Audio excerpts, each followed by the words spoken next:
Hello guys, welcome back आप एक और नई वीडियो में। इस चैनल पर बहुत ही ज़्यादा बाद एक वीडियो आ रही है। एक्चुअली में ये पहला एपिसोड डाल रहा हूँ मैं, इसीलिए अगर तुम्हें ये पहला एपिसोड पसंद आता है तो उसके बाद ही मैं इसके नेक्स्ट एपिसोड डालूँगा और एक लॉन्ग वीडियो डालूँगा। तो इससे पहले तुम ये एक छोटा सा एपिसोड देख लो, अगर बढ़िया लगे तो मैं इसका नेक्स्ट एपिसोड ज़रूर लाऊँगा। ये लव स्टोरी होने वाली है। तो चलिए वीडियो को स्टार्ट करते हैं। मानवा का स्टार्ट होता है हैप्पी न्यू ईयर से, जहाँ पर बच्चे और बूढ़े सभी लोग ट्रिप पे जा रहे होते हैं, जबकि अपनी गर्ल एमसी के घर पर पकौड़ियाँ बन रही होती हैं जो कि वो खुद ही बना रही होती हैं। और उसके मॉम डैड अपने नाते की यानी कि अपने बेटी के बेटे की वीडियो देख रहे होते हैं जो उन्हें भेजी गई होती हैं। और उन्हें देखकर वो बहुत ही ज़्यादा खुश हो रहे होते हैं कि ये कितना ज़्यादा क्यूट है और कितना ज़्यादा स्मार्ट है, ये पक्का अपनी मॉम पर गया है।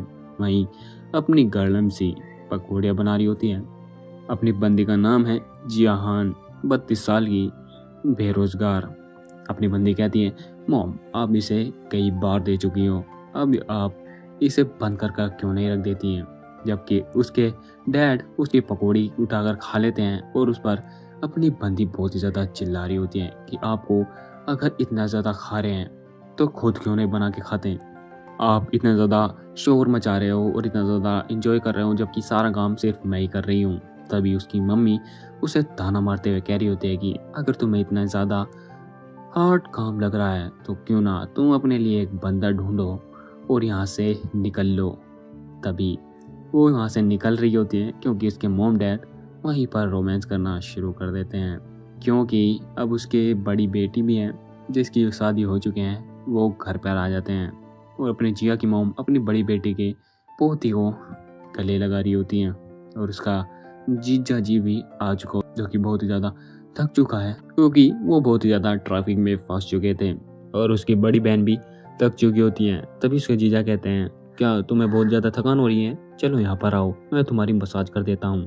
तभी अपनी बंदी एक शर्ट निकाल के देती है। ओ, अगर तुम्हें इतने ज़्यादा ये कपड़े कंफर्टेबल नहीं लग रहे हैं तो तुम क्यों ना इन्हें पहन लो, क्योंकि तुम मेरी बड़ी बहन जो हो, ये मैंने तुम्हारे लिए ही प्रिपेयर किया है। लेकिन उसकी बड़ी बहन उसे मना कर देती है, ये कुछ ज़्यादा ही बढ़िया नहीं लग रहा है। तभी वो अपनी बंदी ज़बरदस्ती करने लगती है कि इसे जल्दी से पहन लो। तो उसे पीछे से एक मुक्का आता है अपनी मदर से कि तुम ये क्या कर रही हो, क्या तुम अपना मुंह बंद नहीं कर सकती। अपनी बंदी भी अपने मुंह पर चिल्लाती हैं, तो आप मुझे क्यों मार रही हो, जबकि यहाँ का सारा काम मैं करती हूँ।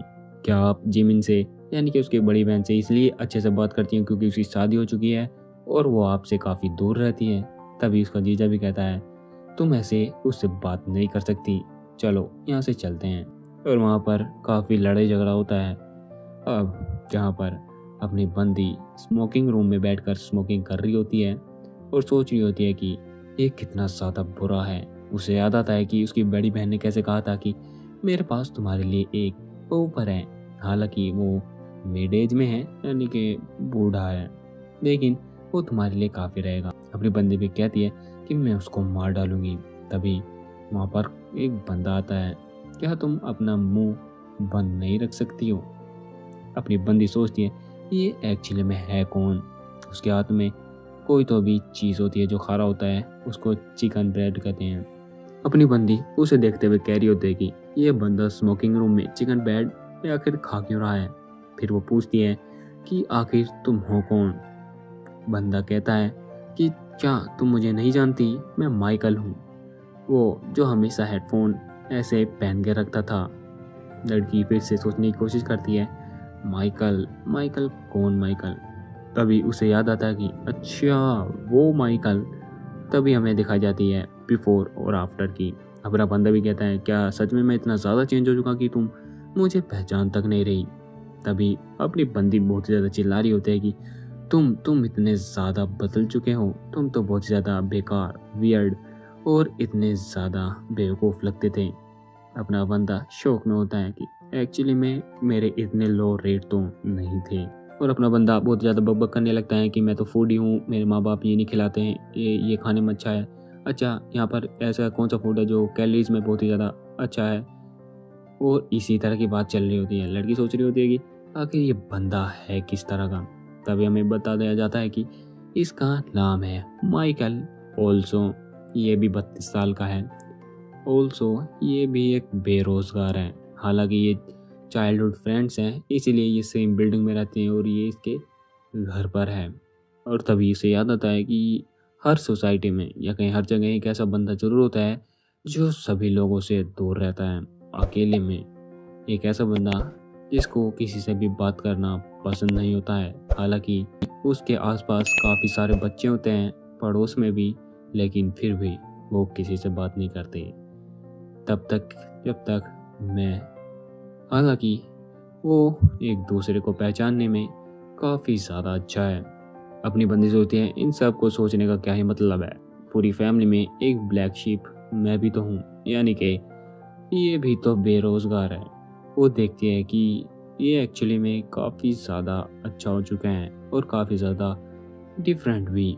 मुझे लगता है कि इसकी लाइफ काफ़ी ज़्यादा अच्छी हो चुकी है। खैर, मुझे लगता है कि शहर ही वो एक ऐसी जगह है जहाँ जानवर भी ह्यूमन बन सकते हैं। बंदी की सोच देखो भाई। खैर, माइकल अब एक प्रो गेमर है। जैसे वो पहले भी गेम खेलता था और एक अच्छी कंपनी में असिस्टेंट मैनेजर है और वो अच्छा दिखता भी है। तभी उसे कुछ क्लिक करता है, 1 मिनट रुको, मैं भी तो 32 साल की हूँ, जॉबलेस हूँ, वो बहुत सारी चीज़ें सोच रही होती है।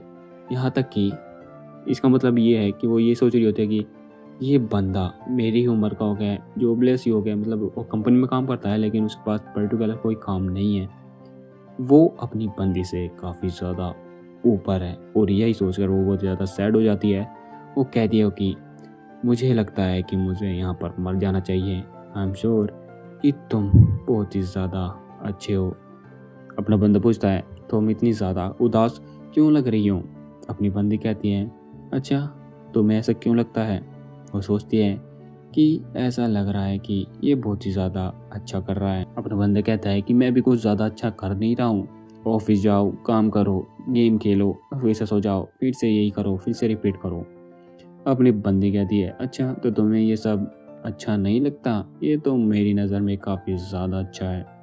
खैर, अपना बंदा कहता है कि अच्छा अगर तुम कहती हो तो ठीक है, लेकिन अगर मैं इसके बारे में सोचूं तो मुझे लगता है कि मेरे पेरेंट्स इसे लाइक नहीं करते।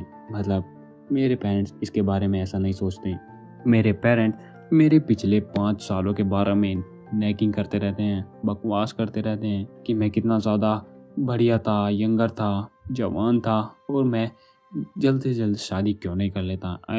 मुझे लगता है कि शादी सब कुछ नहीं होता है, लेकिन तुम्हें पता है कि तुम्हारे ऊपर क्या बीत रही होती है। लड़की भी उसकी बात से एग्री कर रही होती है। तभी लड़का बताता है कि वे यहाँ तक नहीं रुके, उन्होंने एक एजेंसी हायर करी है मेरी मैरिज के लिए और उन्होंने लगभग 5 मिलियन वॉन तक उसे खर्च करने के लिए दे दिए हैं। लड़की भी हैरान है कि तुम तो बहुत ही ज़्यादा फंस चुके हैं। बंदा कहता है कि मुझे नहीं लगता कि तुम इतने ज़्यादा ट्रबल में हो जितने में मैं हूँ। लड़की कहती है, खैर मेरे पेरेंट्स इतने भी ज़्यादा दूर तक नहीं गए हैं। और वो अपनी फैमिली को सोचकर कह रही होती है कि अभी तक तो नहीं गए हैं।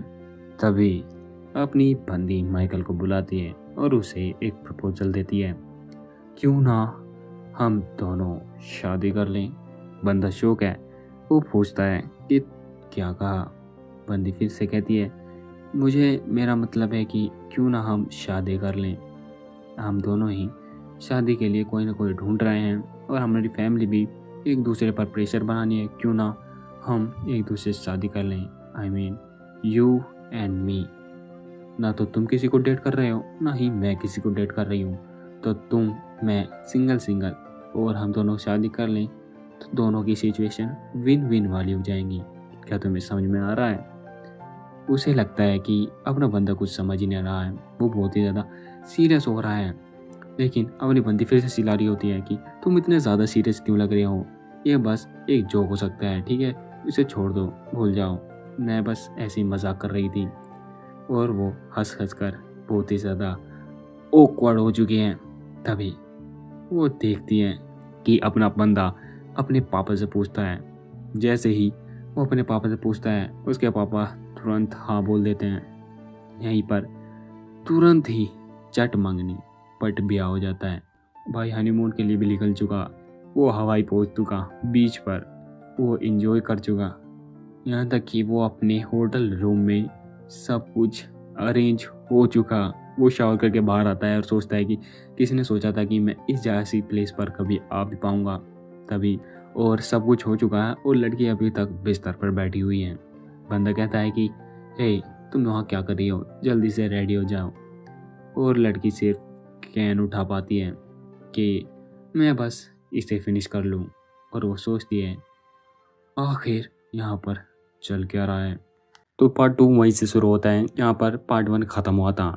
यहाँ पर दोनों ही हनीमून मनाने के लिए दूसरी कंट्री में आ चुके होते हैं। लड़की को अभी भी यकीन नहीं हो रहा होता है कि वे दूसरी कंट्री में हनीमून मनाने के लिए आ चुके होते हैं।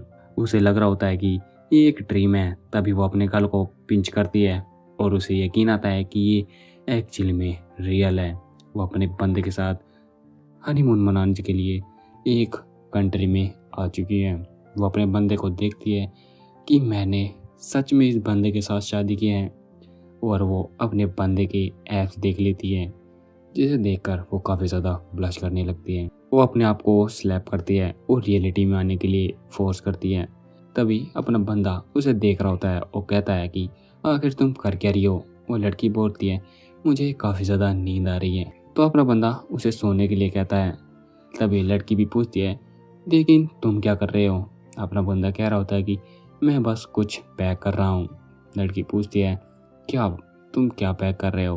तभी अपना बंदा बताता है कि मैं वो चीज़ पैक कर रहा हूँ जिससे पूरी रात अच्छा फील होता है और रात अच्छे से बीतती है।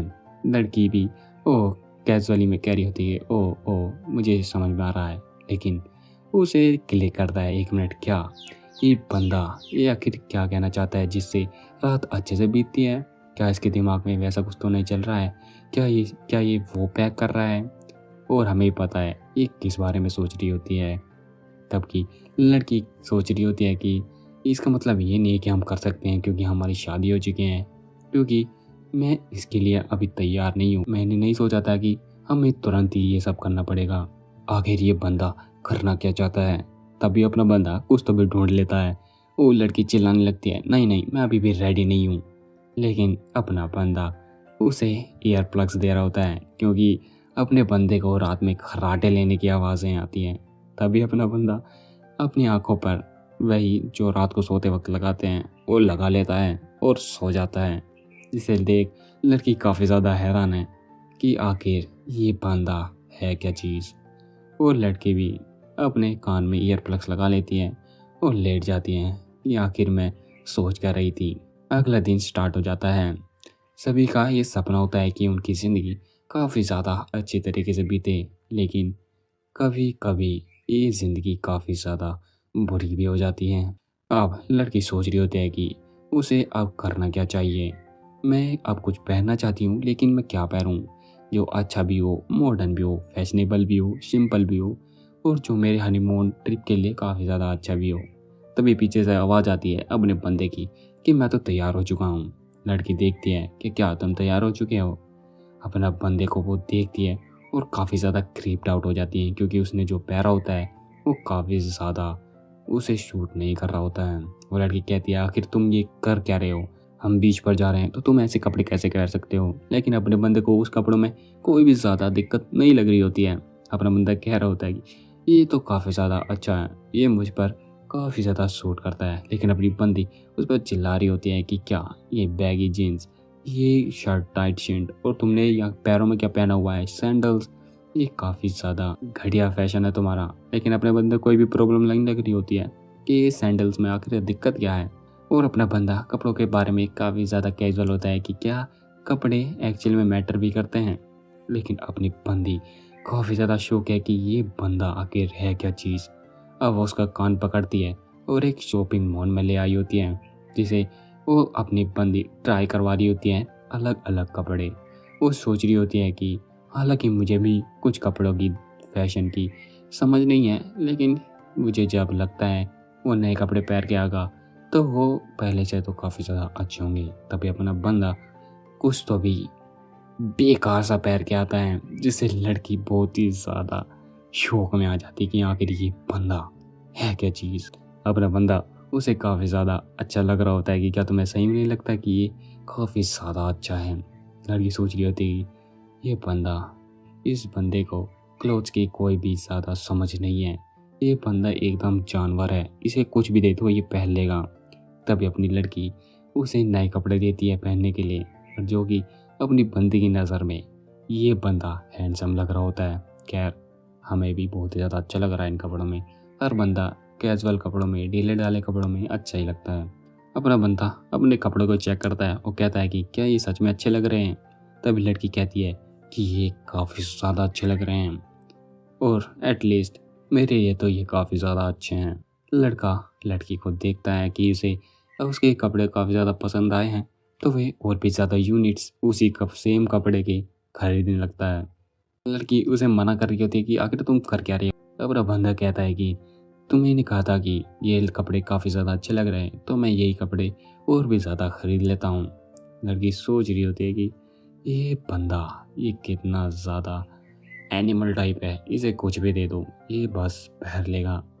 तभी वो उसे बताती है कि हम अलग अलग कपड़े पहनेंगे जो तुम्हारे लिए काफ़ी ज़्यादा सूटेबल हो, समझ गए। तो अब लड़की उसके लिए काफ़ी ज़्यादा अच्छे अच्छे कपड़े सिलेक्ट कर रही होती है। तब अपने बंदे की नज़र एक बिकनी पर जाती है जो उसे काफ़ी ज़्यादा अच्छी लग रही होती है।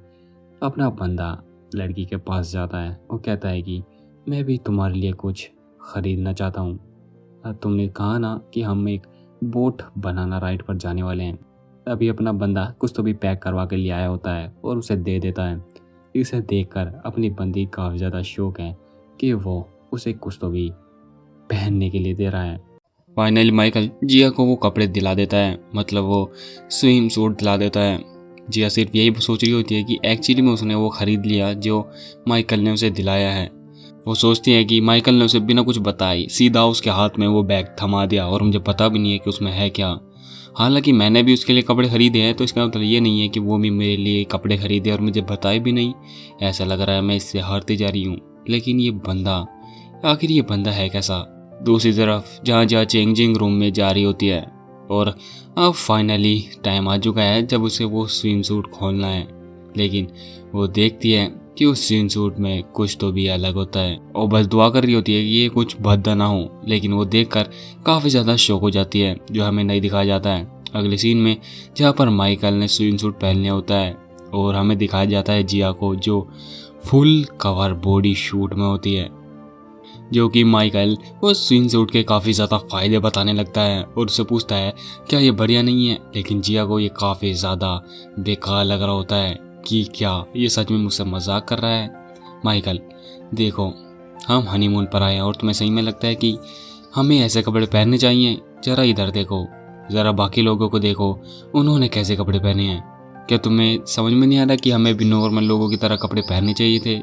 लेकिन माइकल उसे कहता है कि उन्होंने तो ये ओपन कपड़े पहने क्योंकि उन्हें गर्मी लग रही है। लेकिन जिया कहती है ओह तो उन्हें गर्मी लग रही है लेकिन हमें नहीं हो। जिया काफ़ी ज़्यादा परेशान हो जाती है कि आखिर मैंने तुमसे उम्मीद क्या ला रखी थी, मैंने आखिर ये क्या पहन रखा है। मैं काफ़ी ज़्यादा एम्बेरस्ड हूँ, आखिर मैं अपने आप को एंजॉय कैसे कर पाऊंगी। तुरंत कट सीन होता है जहाँ पर जिया उस स्विम सूट में काफ़ी ज़्यादा एंजॉय कर रही होती है और उसे वो स्विम सूट काफ़ी ज़्यादा कंफर्टेबल लगता है। बाद में दोनों काफ़ी सारी इंजॉय करते हैं और फ़ोटो खींचते हैं। वे पूरे दिन इंजॉय करते हैं। शाम के वक्त जब वे बीच पर टहल रहे होते हैं, अपनी जिया अभी भी इंजॉय पे इंजॉय करी जा रही है और वो अपने शेड्यूल चेक करते हैं कि अब उसे क्या करना है। लेकिन माइकल कहता है कि क्या तुम थकी नहीं हो, हमें रेस्ट लेना चाहिए। लेकिन जिया काफ़ी ज़्यादा गुस्सा करती है, क्या रेस्ट, आखिर तुम सोच कर रहे हो हम हनीमून पर आए हैं और ये ट्रिप इतनी ज़्यादा एक्सपेंसिव है, तो मैं यहाँ एक भी पल खोना नहीं चाहती। तभी माइकल उसे हील चेक करने को कहते हो, जब भी उसकी हील काफ़ी ज़्यादा ज़ख्मी हो जाती है। लेकिन अपनी जिया को कुछ भी इसके बारे में पता नहीं होता। तभी माइकल कहता है कि तुम्हें इसे ध्यान से देखना चाहिए। लेकिन जिया उसे मना कर रही होती है कि ये तो कुछ भी नहीं है। लेकिन माइकल नहीं मानता कि ये तुम्हें दुखेगा। वो बैठता है और जिया को उसकी पीठ पर बैठने के लिए कहता है, जिससे जिया काफ़ी ज़्यादा ब्लश करने लगती है और वो सिर्फ शेड्यूल के बारे में बोल पाती है कि हमारे शेड्यूल का क्या होगा। लेकिन माइकल नहीं मानता कि तुम्हारे पैर दुखेंगे। अब जबकि जिया अपने बंदे माइकल की पीठ पर बैठ चुकी है। जिया पूछती है तुम ठीक तो हो ना, मैं भारी तो नहीं हूँ? लेकिन माइकल कहता है नहीं, इतनी भी भारी नहीं हो। नहीं, ये अच्छा है, मेरी वर्कआउट भी हो जाएगी। जिया काफ़ी ज़्यादा गुस्सा हो जाती है, क्या तुम मेरी इंसल्ट करने की कोशिश कर रहे हो? लेकिन माइकल उसे समझाता है कि नहीं नहीं, तुम तो परफेक्ट हो, तुम्हारा वेट भी परफेक्ट है, तुम्हारा शरीर भी परफेक्ट है। लेकिन तभी जिया देखती है कि वो उसकी पीठ पर काफ़ी ज़्यादा कंफर्टेबल है और उसे काफ़ी ज़्यादा समय हो चुका है कि वो किसी और की पीठ पर बैठी हो। तभी उसके मन में कुछ खुराफाती आता है और अपने बंदे के कान में फूंक मारती है, जिसे माइकल काफ़ी ज़्यादा डर जाता है कि आखिर तुम करना क्या चाहती हो? अगर तुम्हें किसी बात की कंप्लेंट है तो मुझे बताओ ना। लेकिन जिया काफ़ी ज़्यादा खुश होती है। तभी वो देखती है कि बहुत ही ज़्यादा प्यारा सनसेट हो रहा होता है। वो माइकल को रोकती है और पिक्चर लेने के लिए कहती है कि काफ़ी ज़्यादा अच्छा सीन हो रखा है। लेकिन माइकल कहता है हमने पहले भी तो कई सारे लिए हैं। लेकिन फिर भी वे दोनों एक प्यारी सी फ़ोटो लेते हैं और वही फ़ोटो रात को जिया देख रही होती है और सोच रही होती है कि मेरी दोस्त ने तो कहा था कि जब हम फर्स्ट हनीमून पर जाएंगे तो काफ़ी ज़्यादा फाइट होगी, लेकिन ऐसा तो नहीं लगता कि क्योंकि हम तो कुछ दिनों से काफ़ी ज़्यादा फ़न कर रहे हैं। फाइटिंग ये तो हमारे बीच में कुछ हुआ ही नहीं, और इतना ही नहीं, मैंने आज तक इतना ज़्यादा फ़न किया ही नहीं है। ऐसा लग रहा है कि मैं इसे पूरी ज़िंदगी भर बिता सकती हूँ। ऐसा लगता है कि मैं अब्रोड में ही जीने के लिए पैदा हुई हूँ। लेकिन अगर मैं उस बारे में सोचती हूँ, जिया अपने बंदे के बारे में सोचती है जब उसने कैजुअली कहा था कि तुम मेरी पीठ पे आ सकती हो। लेकिन यही बात जिया को काफ़ी ज़्यादा एम्बेरस कर रही होती है कि कैसे उसने कैजुअली किया। ऐसा लग रहा था कि मेरा दिल फटने वाला हो। लेकिन उसकी पीठ काफ़ी ज़्यादा वार्म एंड कंफर्टेबल थी। ऐसा नहीं है कि मैं काफ़ी ज़्यादा लोनली फील कर रही हूँ, लेकिन वो काफ़ी ज़्यादा प्यारा था। तभी वो अपने बंदे को माइकल को सोता हुआ देख लेती है और उसका लव मीटर तुरंत से गिर जाता है। वो अपने बिस्तर पर लेटते हुए सोचती है कि आखिर मैं सोच कर रही थी, मुझे बस इस बहुत ही ज़्यादा एक्सपेंसिव ट्रिप का फ़ायदा उठाना है और एंजॉय करना है जितना मैं कर सकूं। फाइनली माइकल और जिया अपने हनीमून से वापस आ जाती हैं, जहाँ पर जिया के घर में उसकी मोम ने काफ़ी ज़्यादा खाना बनाया होता है, जिसे जिया देख के काफ़ी ज़्यादा शौक हो जाती है कि आखिर आपने इतना सारा खाना क्यों बनाया। उसकी मोम बताती है ऑफ कोर्स, इसका क्या मतलब है क्यों बनाया, तुम हनीमून से वापस आई हो इसीलिए। इसे सुनकर जिया काफ़ी ज़्यादा खुश हो जाती है, लेकिन जिया अभी भी कंफ्यूज है उन बॉक्सेस को देखकर। लेकिन ये बॉक्स यहाँ पर कर रहे क्या है? क्या हम यहाँ से मूव करने वाले हैं? तभी उसकी मोम बताती है हम मूव नहीं कर रहे हैं, तुम मूव कर रही हो माइकल के घर पर। जिया काफ़ी ज़्यादा कंफ्यूज है कि क्या मैं। उसे याद आता है कि शादी के बाद उसे माइकल के घर पर मूव करना था और जिया के पेरेंट्स भी उसे खुशी खुशी माइकल के घर भेज देते हैं। दूसरी तरफ माइकल के घर पर जहाँ जिया काफ़ी ज़्यादा प्रेशर में बैठी होती हैं, तभी माइकल उसे एक कॉन्ट्रैक्ट देता है। तभी हम जिया की बचपन की कुछ यादें देखते हैं, जहाँ पर जिया को एक कार्टून याद होता है जहाँ पर जिसमें एक थीम सॉन्ग था, just do it don't be, मतलब हिंदी में बता देता हूँ मैं, करते रहो क्योंकि तुम अभी भी मिस्टेक कर सकते हो, क्योंकि तुम अभी भी बड़े नहीं हुए हो। लेकिन जिया काफ़ी ज़्यादा बड़ी हो चुकी है और वो यंग भी नहीं है, तो इसका मतलब है अब मैं मिस्टेक नहीं कर सकती। वो अब काफ़ी ज़्यादा प्रेशर में है कि आखिर ये क्या करने वाली है। लेकिन जिया भी एटलीस्ट एक ह्यूमन ही है, तो वो मिस्टेक कर सकती है। जिया को ऐसा फील हो रहा होता है कि वो अपनी ज़िंदगी किसी और के हाथ में देने जा रही है, मतलब अपनी ज़िंदगी का कंट्रोल किसी और ज़िंदगी के हाथ में देने जा रही है। तो उसे काफ़ी ज़्यादा स्ट्रेस महसूस हो रहा होता है। उसे याद आता है कि कैसे हनीमून से आते ही उसके पेरेंट्स ने उसे घर से बाहर निकाल दिया और अब अपनी जिया किसी और के साथ रहने आई है। ऐसे किसके साथ? जिसके साथ में खैर थिंकिंग ख़त्म हुई। अब प्रेजेंट में आते हैं, जहाँ पर माइकल जिया को कॉन्ट्रैक्ट देता है जिसमें लिखा होता है कि वो सब लिख दो जो तुम कॉन्ट्रैक्ट में चाहती हो। 3 लिस्ट होती हैं भाई इसमें। तभी जिया काफ़ी ज़्यादा गुस्सा हो जाती है, लेकिन तभी माइकल पूछता है आखिर क्या हुआ?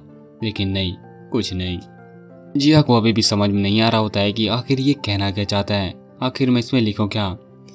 तभी माइकल पूछता है क्या तुमने सब कुछ लिख लिया? लेकिन जिया ने अभी कुछ भी नहीं लिखा होता है। वो फाइनली डिसाइड करती है चलो छोड़ो भी, अब मैं कुछ भी बस जो मेरे मन में है लिख देती हूँ। वो लिख देती है। तभी माइकल आता है और कहता है कि हम 3, 2, 1 पर दिखाएंगे।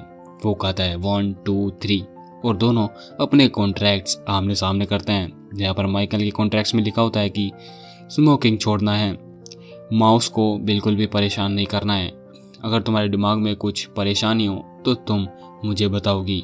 वहीं दूसरी तरफ जिया के कॉन्ट्रैक्ट में लिखा होता है कि तुम मेरे रूम में नहीं आओगे बिना नॉक किए हुए और मुझे फोर्स नहीं करोगे किसी भी चीज़ को लेकर, और अगर कुछ चीज़ गलत है तो हम दोनों बैठकर बातें करेंगे। खैर मुझे तो लगता है दोनों के पर्सपेक्टिव से दोनों की अच्छी अच्छी कॉन्ट्रैक्ट में लिस्ट है। खैर जब वो जिया देखती है कि उसे स्मोकिंग छोड़नी है तभी वो बहुत ज़्यादा गुस्सा हो जाती है कि आखिर तुम मुझे इस तरह से कैसे कह सकते हो, मैं स्मोकिंग इतनी सडन तरीके से नहीं छोड़ सकती, इवन मेरे डैड तक ने मुझसे ये नहीं कहा है। स्मोकिंग वो चीज़ नहीं है जो तुम एकदम छोड़ दो, तुम्हें पूरी ज़िंदगी लग जाती है जब छोड़ने में। लेकिन माइकल कैजुअली कह देता है कि मुझे सिगरेट की स्मेल काफ़ी ज़्यादा बुरी लगती है और यहाँ तक कि ये मुझे बिल्कुल भी पसंद नहीं है। तभी जिया उसके दूसरी कंडीशन पे कहती है कि माउस को परेशान मत करना। जिया पूछती है आखिर ये माउस है कौन। माइकल पूछता है क्या मैंने तुम्हें अभी तक माउस के बारे में नहीं बताया। तभी लड़की के यानी कि जिया के पैर में कुछ चुभता है और वो उसे शिकायत करते हुए कहती है मेरे पैरों पे से कुछ गया।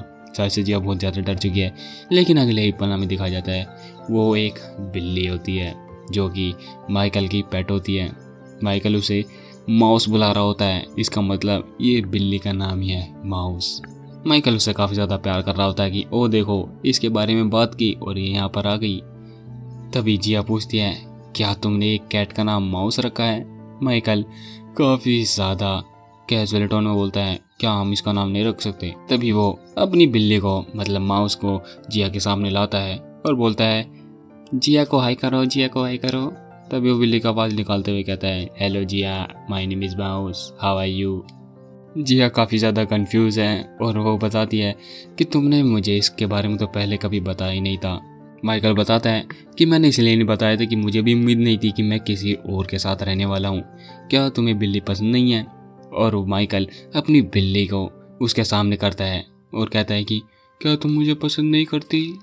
अब जिया काफ़ी ज़्यादा परेशान हो जाती है, बिल्ली की आंखें चमकने लगती है। भाई ये बहुत ज़्यादा ड्रामेटिक था। आखिरकार जिया मान जाती है उसके साथ रहने के लिए, लेकिन तभी माइकल उसे अपनी बिल्ली पकड़ने के लिए कहता है, मतलब माउस को पकड़ने के लिए कहते हैं। जिया काफ़ी ज़्यादा शौक हो जाती है कि अब उसे बिल्ली पकड़नी पड़ेगी, लेकिन बिल्ली उसके हाथों में काफ़ी ज़्यादा शांत होती है। जिया अब अपने बंदे से कुछ बात पूछती है, अगर ऐसा हुआ कि अगर मैं बिल्लियों को पसंद नहीं करती थी क्या तुम मुझे घर से बाहर निकाल देते। माइकल कहता है कि नहीं ऐसा नहीं है, मैं बस तुम्हारे लिए एक और रूम खरीद देता। जिया काफ़ी ज़्यादा चिल्लाती है क्या रूम खरीद देते, आखिर पैसे कहाँ से आते। माइकल कहता है कि पैसे की बात नहीं है, जबकि हमने अपने रिलेशनशिप को कॉन्ट्रैक्ट में ले लिया है तो हम अब मैरिड हो चुके हैं, तो तुमने मुझसे शादी की है और तुम मुझ पर विश्वास भी रखती हो, तो इसीलिए मैं इतना तो तुम्हारे लिए कर ही सकता हूँ। सही कहा ना। अब जब जिया इस सिचुएशन में माइकल को देखती है तब वह उसे काफ़ी ज़्यादा थॉटफुल लगता है, विचारशील, क्या बात है। आखिरकार दोनों के दोनों की कंडीशंस मान जाते हैं। खैर कंडीशन में दोबारा बता देता हूँ कि कोई भी स्मोकिंग करने के बाद 10 मिनट तक कमरे के अंदर नहीं आएगा, कोई भी बिल्ली मतलब माउस को परेशान नहीं करेगा, कोई भी एक दूसरे के रूम में बिना नॉक किए या बिना परमिशन के उसके कमरे में नहीं जाएगा, और कोई भी किसी की ज़िंदगी के बारे में कुछ बात नहीं कर सकता। और हम हर सिचुएशन को, हर बात को, हर प्रॉब्लम को बात करके सिचुएशन को हैंडल करेंगे। ठीक है, दोनों को कोई ऑब्जेक्शन नहीं होता है तो वे अपनी कॉन्ट्रैक्ट मान लेते हैं। तभी माइकल रोकता है, वो कहता है कि मेरे पास एक इम्पोर्टेंट चीज़ है।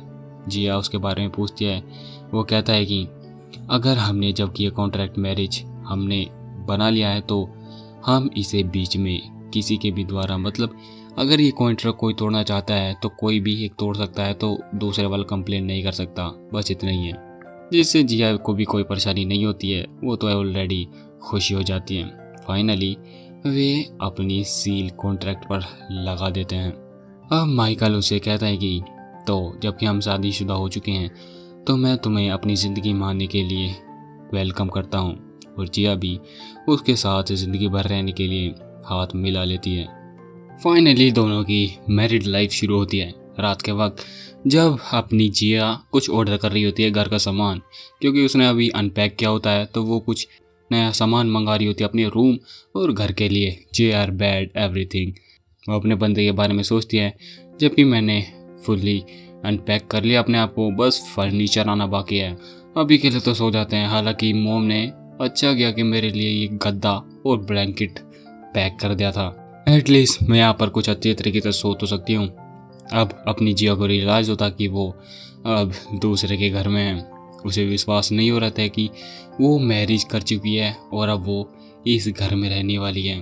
उसे थोड़ा थोड़ा अनकंफर्टेबल फील हो रहा होता है कि अब माइकल भी नेक्स्ट रूम में है, इसका मतलब है कि वो अभी तक जाग रहा होगा। और काफ़ी ज़्यादा जियो को एंग्जाइटी होने लगती है।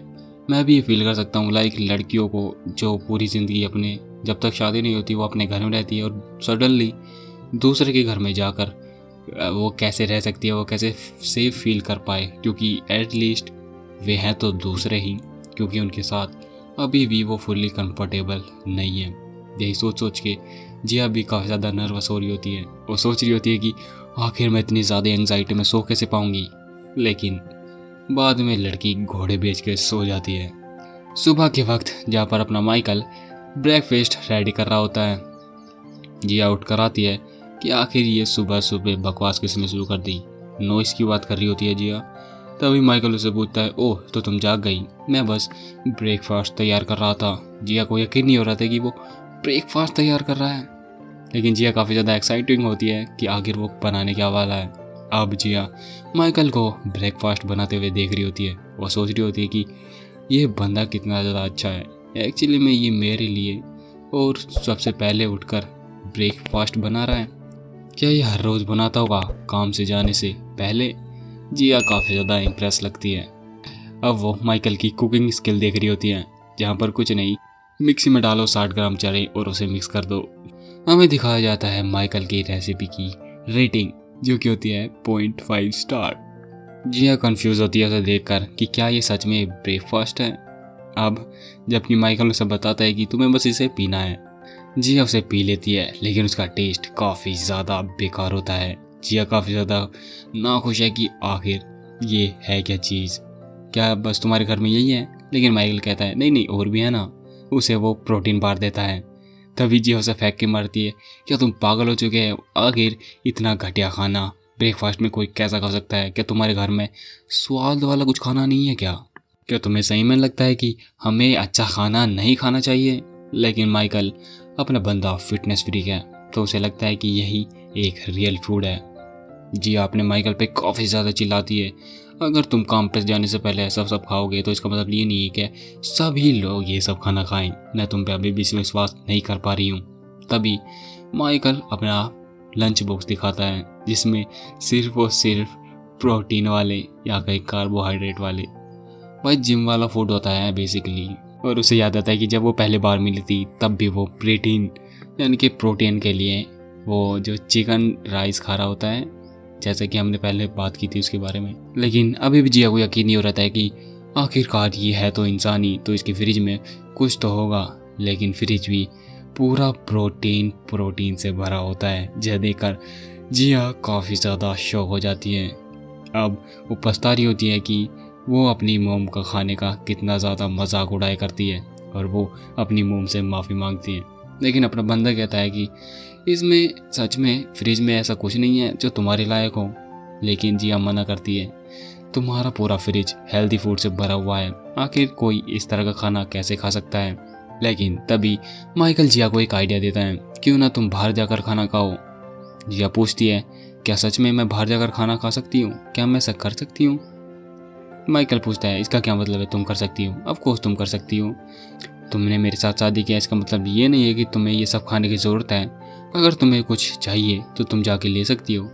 तुम्हें यहाँ पर बंधे रहने की फील करने की ज़रूरत नहीं है, तुम फ्री हो यहाँ पर, तुम जो चाहे वो कर सकती हो। जिया को भी काफ़ी ज़्यादा रिलैक्स महसूस होता है। आखिरकार मैं सोच के रही थी, मैं ऐसा भी सोच रही थी कि हमें ब्रेकफास्ट साथ में करने की ज़रूरत है। तभी उसे याद आता है कि कैसे उसकी मोम रोज़ उसे फोर्स करती थी कि हमें ब्रेकफास्ट एक दूसरे के साथ करना चाहिए। तभी वो देखती है कि माइकल वर्क पर जा रहा है तो वो उसे गुड लक कहती है। माइकल देखता है कि वो काफ़ी ज़्यादा प्रीटी लग रही है। तभी जिया उसे देखती है, ओह तुम्हें क्या बुरा लग रहा है कि तुम काम पर जा रहे हो और मैं घर जाके आराम कर रहूँगी। लेकिन माइकल उसे मना करता है कि नहीं, मैं ऐसा मैं तो कुछ भी नहीं सोच रहा हूँ। अभी जिया बता देगी तो तुम मुझे इस तरह क्यों देख रहे हो, चिंता मत करो, मैं भी जॉब लेने वाली हूँ और अच्छे से काम करूँगी, ठीक है। लेकिन अपना बंदा माइकल इस बारे में उसे कुछ भी नहीं कह रहा होता है। अब जिया फाइनली उसे गुड वाइब कहती है और वर्क के लिए शुभकामनाएं देती हैं और कहती है कि मैं ठीक है, डिनर पर मिलते हैं, बाय। माइकल अब काम के लिए निकल जाता है। जैसे गेट बंद होता है कूद के उछलती है, गेट अ जॉब, अजी हाँ मेरा कद्दू जॉब, मैं तो यहाँ एकदम बेरोज़गार वाली ज़िंदगी जीने वाली और मज़े करने वाली हूँ। वो काफ़ी ज़्यादा खुश होती है अपनी ज़िंदगी को जीने के लिए। क्या बात है, एटीट्यूड होना चाहिए भाई बेरोज़गारी का भी। सीन चेंज होता है एक कार के अंदर, जहाँ पर एक बंदा एक कपल को देख रहा होता है कि क्या बात है, कितनी अच्छी जोड़ी है। तभी अपना बंदा उसकी कार पर नॉक करता है। वो एक्चुअली में माइकल का फ्रेंड होता है। दोनों एक दूसरे को ग्रीटिंग करते हैं। और जो दूसरा बंदा होता है उसका नाम होता है सांग यू चोई, 29 साल का, मैनेजर का, मतलब अपने दोस्त का सबॉर्डिनेट। मजदूर भाई हैं दोनों। चोई से पूछता है कि तुमने उस रात मुझे सरप्राइज कर दिया था। माइकल उस बारे में पूछता है, किस बारे में बात कर रहे हो, क्या तुम्हें सच में नहीं पता। चोई कहता है कि जब भी उसे याद आता है कि चोई ने उसे बताया था कि वो एक वकेशन पर जा रहा है, वो भी उसे बिना बताए। मतलब अपना बंदा कभी भी लीव नहीं लिया है और वकेशन पे आज तक नहीं गया है, तो उसे काफ़ी ज़्यादा शौक लगता है। और वो बताता है कि चोई बताता है कि चोई को अपने बंदे ने बहुत ही ज़्यादा मैंगोस भेजे थे, वो भी कुरियर से डिब्बों में भरकर। तभी चोई नोटिस करता है कि अपना माइकल काफ़ी ज़्यादा मुस्कुराता है। वो उसे पूछता है कि आखिर तुम इतना ज़्यादा मुस्कुराए कह रहे हो। माइकल उसे मना करता है कि अरे कुछ नहीं है यार। तभी वो अपनी बंदी जिया को याद करता है कि कैसे वो कितने ज़्यादा प्यारी तरीके से उसे गुड लक विश करती है उसके काम के लिए, और वो उसके लिए डिनर के लिए वेट करेगी। माइकल चोई को बताता है कि बस कुछ नहीं यार, कोई मेरे लिए घर पर इंतज़ार कर रहा है। चोई भी कहता है अच्छा विश्वास कर रहा है। वो कंफ्यूज है। तभी पूछता है आखिर तुम्हारे घर पर कौन इंतजार कर रहा है। माइकल कैजुअली कहता है कि मेरी वाइफ। चोई को काफ़ी ज़्यादा शौक लगता है कि क्या तुम्हारी वाइफ, क्या सच में कह रहे हो कि तुम्हारी वाइफ, क्या तुम किसी गेम की बात कर रहे हो उसमें। लेकिन फाइनली माइकल बता देता है कि उसकी एक्चुअल में शादी हो चुकी है लास्ट वीक, और उसे फ़ोटो दिखाता है उसे जलाते हुए। तभी होती है तीसरे कैरेक्टर की गाड़ी में तीसरे कैरेक्टर की एंट्री, जो कि एक लड़की होती है। वो पूछती है मुझे भी दिखाओ आखिर किसके साथ इसकी शादी हुई है। अब ऑफिस में सबको पता चल चुका है कि माइकल की शादी हो चुकी है। भाई पार्टी लेने के लिए लोग क्या क्या करते हैं, सब लोग सेलिब्रेट कर रहे होते हैं कि भाई पार्टी। ये शोर शराबा दूर से वो लड़की देख रही होती है जिसके बारे में हमने गाड़ी में देखा था। लेकिन हमें दिखाया जाता है ये उसके सबॉर्डिनेट, मतलब अपने बंदे के कर्मचारी दोस्त उससे पूछ रहे होते हैं कि हमें शादी में क्यों नहीं बुलाया। लेकिन अपना मतलब बताता कि ये बहुत ही ज़्यादा सडन था, इसलिए मैं किसी को भी नहीं बुला पाया, वैसे भी ये फैमिली वेडिंग थी। तभी चोई देखता है कि लड़की का मूड काफ़ी ज़्यादा ख़राब है, तो वो बहाना बनाकर वहाँ से निकलने वाला होता है। तभी पीछे से वो लड़की उसे बुलाती है कि क्या हम कुछ देर बात कर सकते हैं।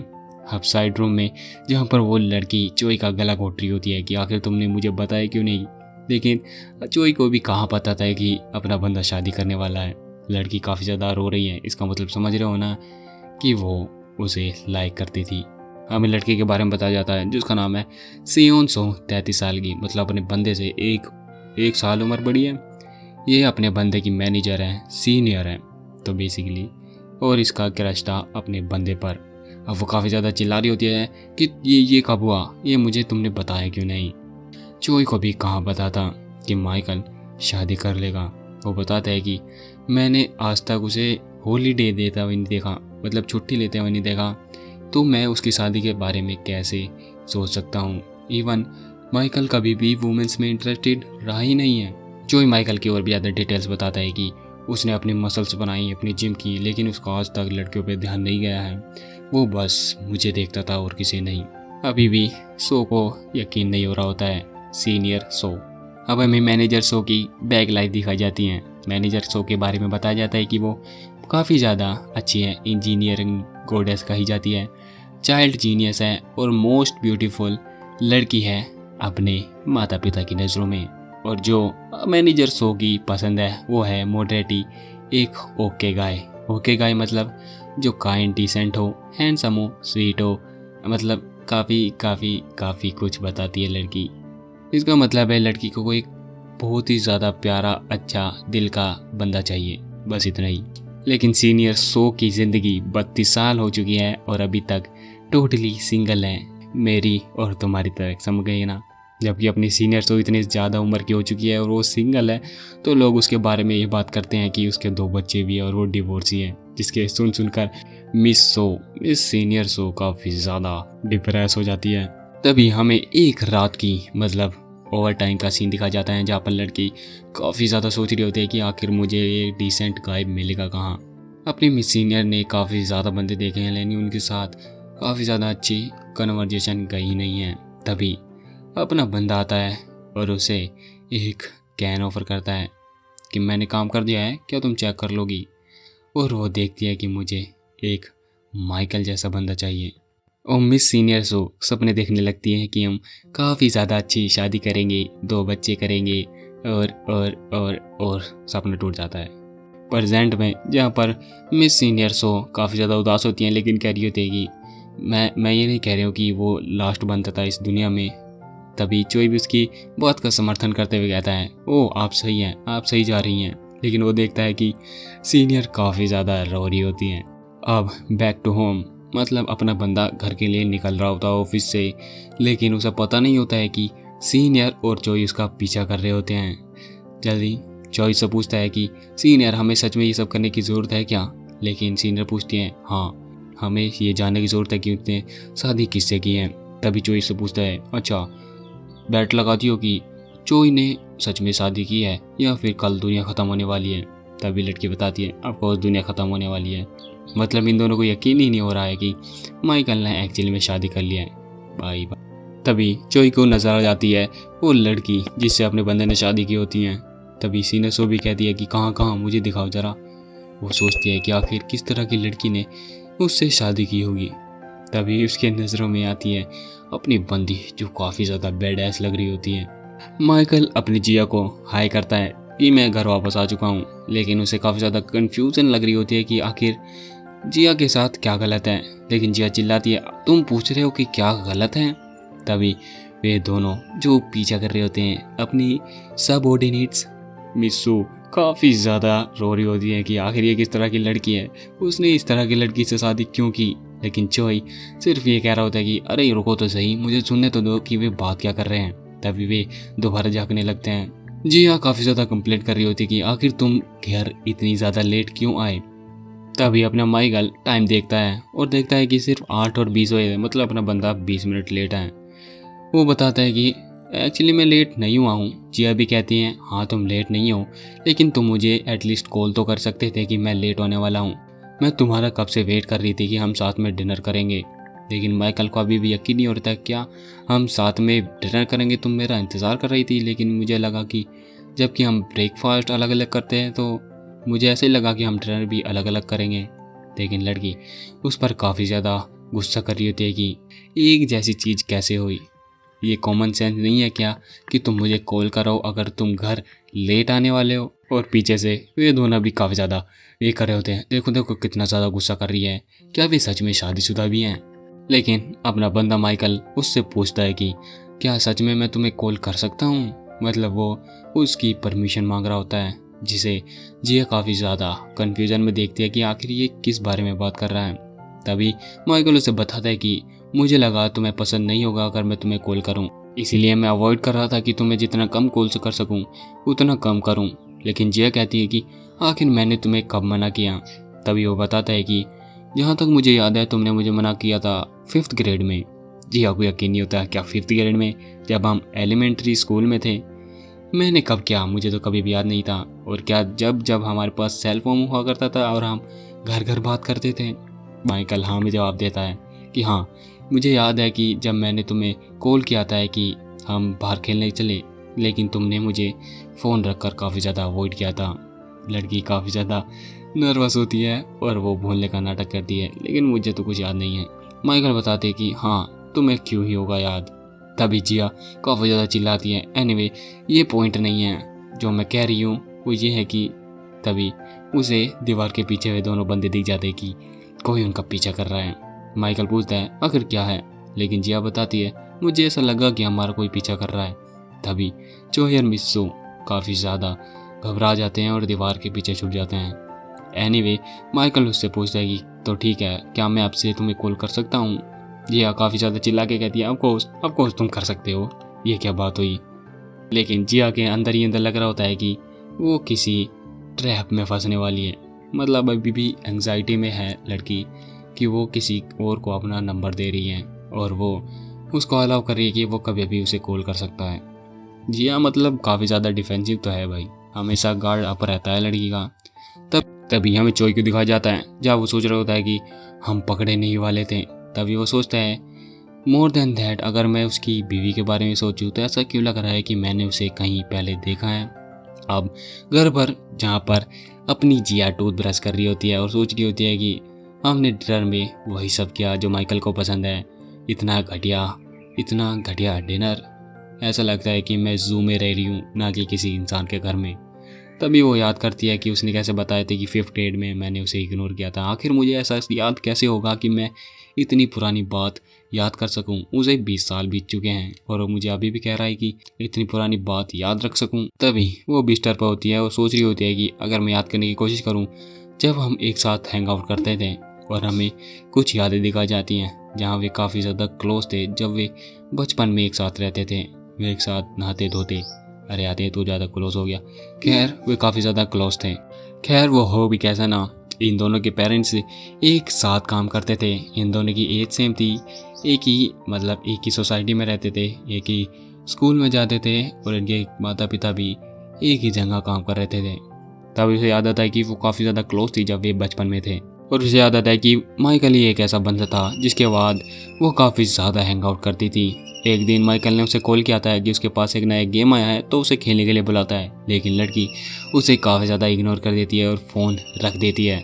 और उसके बाद वे दोनों एक ही साथ मिडिल स्कूल में गए। हालांकि अपनी जिया ही थी जिसने अपने बंदे को सबसे पहले इग्नोर किया था। अब जब उसे जिया को याद आता है कि वो उसे कितनी ज़्यादा इग्नोर करती थी तो अब वो काफ़ी ज़्यादा एम्बेरस है। वो सोच रही होती कि अब उसे क्या करना चाहिए। अब वो सोचती है कि जबकि हम शादीशुदा हो चुके हैं तो इसका मतलब ये है कि वो देखती है कि जब माइकल के काफ़ी ज़्यादा मैसेज होते हैं लेकिन काफ़ी पुराने होते हैं, लेकिन वो अभी भी यकीन नहीं कर पा रही होती कि उन्हें शादी की वो भी इसी बंदे से। लेकिन यही बात सोच सोच के वो काफ़ी ज़्यादा दुखी हो रही होती है कि मैं इसके लिए काफ़ी ज़्यादा बैड फील कर रही हूँ। जी वो सोचती है कि क्या मुझे माफ़ी मांग लेनी चाहिए उन जैसी पहली बातों के लिए। क्या मैं उसके साथ इतना ज़्यादा बुरा फील करती थी? क्या मैं एक पत्थर दिल थी? वो सोचती है वो उसे टेक्स्ट करेगी आई एम सॉरी, लेकिन दूसरी तरफ अपना बंदा जहाँ पर उसे काफ़ी ज़्यादा कन्फ्यूज़न हो रही होती है कि वो उसे क्या भेजे। तभी वो कुछ तो भी भेजता है। लड़की के पास मैसेज आता है और वह देखती है उसके पास आ जाता है जिया का सबसे favourite food filming hot chicken feet set. Jiya को यकीन नहीं हो रहा होता है कि वो उसका फेवरेट फूड भेज रहा है। तभी वो उसके अंदर रूम के अंदर आती है और झटके से बोलती है हेलो। तभी माइकल उसे बताता है कि हमने कॉन्ट्रैक्ट में लिखा था ना कि कोई भी एक दूसरे के रूम में नहीं घुसेगा, तो तुम कैसे आई। जिया उसके दरवाजे पे नॉक नॉक करती है। चलो अब ठीक है ना हैप्पी। जिया उसे कॉन्ट्रैक्ट दिखाती है कि हमने ये भी तो कहा था कि अगर कोई इशू होगा तो हम इसे एक साथ बैठकर बात करेंगे, तो चलो बात करते हैं, क्योंकि मेरे पास बात करने के लिए एक इशू है, तो तुम्हें कोई दिक्कत तो नहीं है। सही कहा ना। मानो बढ़िया लग रहा होता भाई। पार्ट 3 जरूर लिख के जाना कमेंट में, नेक्स्ट पार्ट या पार्ट 3 मैं बहुत जल्दी लाने की कोशिश करूँगा। तो मिलते हैं अगले किसी और वीडियो में। स्टे ट्यून, वीडियो जल्दी आने वाली है। सिचुएशन बदलती है और अब दोनों डिनर टेबल पर होते हैं जहाँ पर जिया ने एक बियर की बोतल पकड़ रही होती है। वो कहती है कि ये तो अभी भी काफ़ी ज़्यादा ठंडी है, लेकिन तभी अपना माइकल उसे आवाज़ मारता है जिया तुम्हें नहीं लगता कि तुम यहाँ क्यों आई थी? तुम्हें कुछ इशू पे बात करनी थी ना? क्या मैंने फिर से कुछ गलत किया? लेकिन जिया उसे कह रही होती है कि अरे अरे रुको तो ज़रा, इतनी दूर मत जाओ। पर क्या तुम अपने मैनर्स भूल चुके हो? वो पूछता है मैनर्स? आखिर तुम किस बारे में बात कर रही हो? वो कहती है दिस वो बियर की तरफ इशारा कर रही होती है, मतलब टोटल डिनर की तरफ इशारा कर रही होती है कि तुम एक अल्कोहल के साथ चिकन कैसे खा सकते हो। वो कहता है कि ओ तो तुम्हारा इशू फिर से फूड को लेकर है। वो कहती है हाँ इसके लिए तो है ही, लेकिन आखिर मैं किस बारे में सोच रही थी कि तुम और मैं, क्या हम सच में एक साथ बैठकर खाना नहीं खा सकते। हमें बहुत ज़्यादा समय हो चुका है कि हम दोनों एक साथ बैठकर अच्छे से बात भी की हो, और यहाँ तक कि ये अच्छा सा फूड भी है। तो वो तभी माइकल पूछता है लेकिन ये तो बहुत ही ज़्यादा नेसेसरी है कि अल्कोहल के साथ हम कुछ फूड खाएं। वो चिकन की बात कर रहा होता है। तभी वो बोलती है कि अरे यार तुम किस बारे में बात कर रहे हो, एटलीस्ट हम कॉन्ट्री करें, मतलब आधा आधा बांट सकते हैं ना। मतलब अब बंदी को अच्छा खाना तक नहीं मिला है, मतलब क्या तुम सच में नहीं चाहते कि हम दोनों साथ में मिलकर ड्रिंक करें। तभी अपना माइकल चैड बनते हुए कहता है नहीं। ये शब्द अपनी जिया को एकदम शौक छोड़ देते हैं। वो पूछती है क्यों, आखिर क्यों। माइकल कहता है क्या मतलब क्यों, क्योंकि अब अपना माइकल दिखाता है अपने डोले शोले। वो कह रहे होते हैं कि ऑफकोर्स मैं अपने जीन्स लूज नहीं करना चाहता। जिसे देखकर अपनी जिया अपना माथा पकड़ लेती है। क्या तुम कितने ज़्यादा सीरियस हो, मैं तो बस सोच रही थी कि तुम जैसा बंदा एक चिकन कैसे खा सकता है, जबकि तुम 3 बार दिन में वो वेजिटेबल सूप पीते रहते हो। लेकिन ये ठीक भी है क्योंकि हमने प्रॉमिस जो किया था कि हम एक दूसरे पर कोई भी चीज़ थोपेंगे नहीं। और जिया कह रही होती है कि तो तुम्हें तो कोई ज़रूरत नहीं है मेरे साथ खाना खाने की या फिर ड्रिंक करने की, अब तुम अपने रूम में वापस जा सकते हो। तभी माइकल खड़ा होता है और कहता है कि क्या सच में तुम मेरे साथ ड्रिंक करना चाहती हो। वो कहता है कि हमें भी एक साथ बैठकर इस तरह का टाइम साथ में बिताना चाहिए। मैं तुम्हारे साथ बियर ड्रिंक तो नहीं कर सकता, लेकिन मैं तुम्हारा ग्लास ज़रूर भर सकता हूँ। अब माइकल उससे पूछता है कि अब बताओ तुम किस बारे में बात करना चाहती थी। लेकिन जिया अब काफ़ी ज़्यादा कंफ्यूज लगती है, उसके दिमाग में कुछ भी नहीं आ रहा होता है। लेकिन वो काफ़ी ज़्यादा घबरा रही होती है, लेकिन सोच रही होती है कि मैं तो इसके बारे में सोचा ही नहीं कि मैं इससे क्या ही पूछूंगी। लेकिन चलो भूलते हैं, अभी के लिए इस सिचुएशन को ऐसे जाने देते हैं। हालांकि माइकल काफ़ी ज़्यादा सीरियस हो चुका है, तो जिया काफ़ी ज़्यादा हिचकिचा रही होती है कि पहले हम चीयर्स कर लेते हैं। दोनों चीयर्स करते हैं। वो सोचती हैं अभी के लिए हम पीना शुरू कर देते हैं, इसके बारे में हम बाद में सोचेंगे। 2 घंटे बीत जाते हैं। 2 घंटे बाद दोनों टल्ली हो जाते हैं, हंस रहे होते हैं, और लड़की सोच रही होती है कि मैंने कुछ ढूंढा है, मतलब फिगर आउट किया है, कुछ तो इस सिचुएशन में गलत था। लेकिन जिया कुछ तो भी बता रही होती है कि क्या तुम्हें याद नहीं है तुम पूरे के पूरे दिन रो रहे थे। लेकिन माइकल को कुछ भी याद नहीं आ रहा होता है। जिया कहते हैं कि ओ देखो फिर से तुम प्रिटेंड करने लगे कि तुम्हें कुछ भी याद नहीं है। तुमने क्या कहा था कि तुम कुछ करने वाले हो, जबकि तुम खुद ही डोर पर लड़खड़ाते हुए गिर गए थे। माइकल कहता है कि मैं बस तुम्हें बताना चाहता हूँ कि मैं बस वहाँ तुम्हें संभालने की कोशिश कर रहा था। वो काफ़ी ज़्यादा काँप रहा होता है और जिया उस पर हंस रही होती है कि हाँ तुम पहले भी इसी तरह से थे, इसी तरह से तुम काँप रहे थे। लेकिन तभी वो शांत हो जाती है और सोचती है कि वो दिन कितने ज़्यादा अच्छे थे। स्कूल के बाद सीधा तुम्हारे घर पर जाना और लड़ना और खेल खेलना, मतलब वीडियो गेम खेलना, हमें पुरानी यादें दिखाई जाती हैं कि वो कितना ज़्यादा फन था। हमें दिखाया जाता है कि जिया और माइकल साथ में बचपन में वीडियो गेम्स खेला करते थे। वे काफ़ी ज़्यादा फन किया करते थे। तभी माइकल उसे बुलाता है, लेकिन जिया काफ़ी ज़्यादा थकी हुई होती है तो वो सो जाती है। वो सोचता है क्या यह अभी से सो गई। वो उठता है, वो कन्फ्यूज़न में होता है, लेकिन वो उसे टच करने की कोशिश करता है। वो उसके बाल को छूता है और उसे कुछ महसूस होता है। तभी जिया जाग जाती है। माइकल उसे बताता है कि तुम्हें ठंड लग सकती है, अगर तुम यहाँ पर सो गई तो तुम्हें अपने रूम में जाना चाहिए। मुझे लगता है कि तुम काफ़ी ज़्यादा थक चुकी हो, इस सब को मैं साफ़ कर दूंगा। वो माइकल से माफ़ी मांगती है और काफ़ी ज़्यादा स्लीपी होती है। सोच रही होती है कि उसे मतलब इतनी ज़्यादा पिए हुए काफ़ी ज़्यादा समय हो चुका है, तो इससे जिया से संभाली नहीं जा रही है। तभी जिया कुछ नोटिस करती है। वो अपने बंदे से माइकल से ईयर मांगती है। उसने क्या कहा, ईयर। तभी वो उसके ग्लासेस निकालने लगती है। माइकल कहता है तुमने तो मेरे ईयर कहा था, तुम मेरे ग्लासेस क्यों निकाल रही हो। वो अपने बंदे के ग्लासेस पहन लेती है। जिया माइकल का मजाक उड़ाने लगती है कि तुम्हारी आंखें तो काफ़ी ज़्यादा ख़राब हो चुकी हैं, आखिर तुम इन्हें पहनकर गेम कैसे खेलते थे? लेकिन माइकल उससे पीछे से कहता है कि अब तुम इसके साथ खेलना बंद करो, मेरी ग्लासेस मुझे वापस दो। लेकिन जिया मना कर रही होती है कि मैं इन्हें वापस नहीं दूंगी। वो काफ़ी ज़्यादा खेल रही होती है क्योंकि लगता है बंदी को कुछ ज़्यादा ही चढ़ चुकी है। वो कहती है कि अगर तुम इसे ले सकते हो तो मुझसे लेकर दिखाओ। माइकल को पता है कि वो ड्रंक हो चुके हैं, लेकिन वो अभी भी वापस नहीं दे रही होती है। वो काफ़ी ज़्यादा माइकल को चिढ़ा रही होती है कि क्या तुम डरते हो? अगर तुम्हें हिम्मत है तो तुम मुझसे ग्लासेस लेके दिखाओ। माइकल उससे मना कर रहा होता है। जिया चिल्ला के कह रही होती है कि मैं तुम्हें हमेशा से कहना चाहती थी कि तुम्हारे ग्लासेस एकदम बेकार हैं। तभी अपना बंदा सोफे पर अपना बंदा भी सोफे पर चढ़ जाता है। जिया भी उसे चढ़ा रही होती है कि क्या तुम एक बूढ़े आदमी हो जो ग्लासेस पहनता है?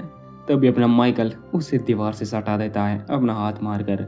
वो चिल्ला रही होती है कि देखो देखो, माइकल ने मुझे पकड़ लिया। हाँ हाँ। वो कह रही होती है कि क्या तुम कितने ज़्यादा नादान हो? क्या तुम्हें सही में लगता है कि तुम मुझे दीवार से लगा दोगे तो मैं तुम्हारे गिलास वापस कर दूंगी लाइक दिस? तभी उसे क्लिक होता है, क्या लाइक दिस?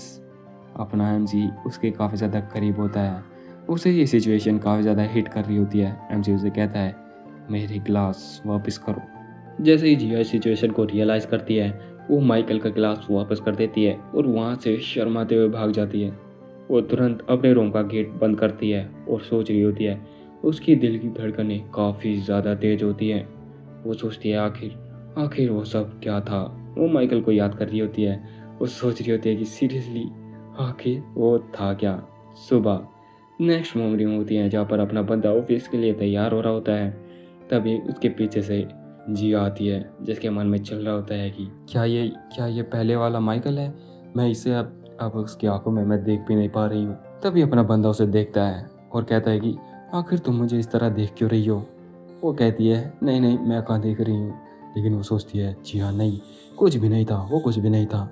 वो सोचती है कि हालांकि मैं इतनी ज़्यादा ड्रंक थी और मैं कुछ ज़्यादा ही आगे बढ़ गई थी, लेकिन फिर भी मैंने इससे ज़्यादा बड़ी बड़ी गलतियाँ की हैं, तो ये तो कुछ भी नहीं था।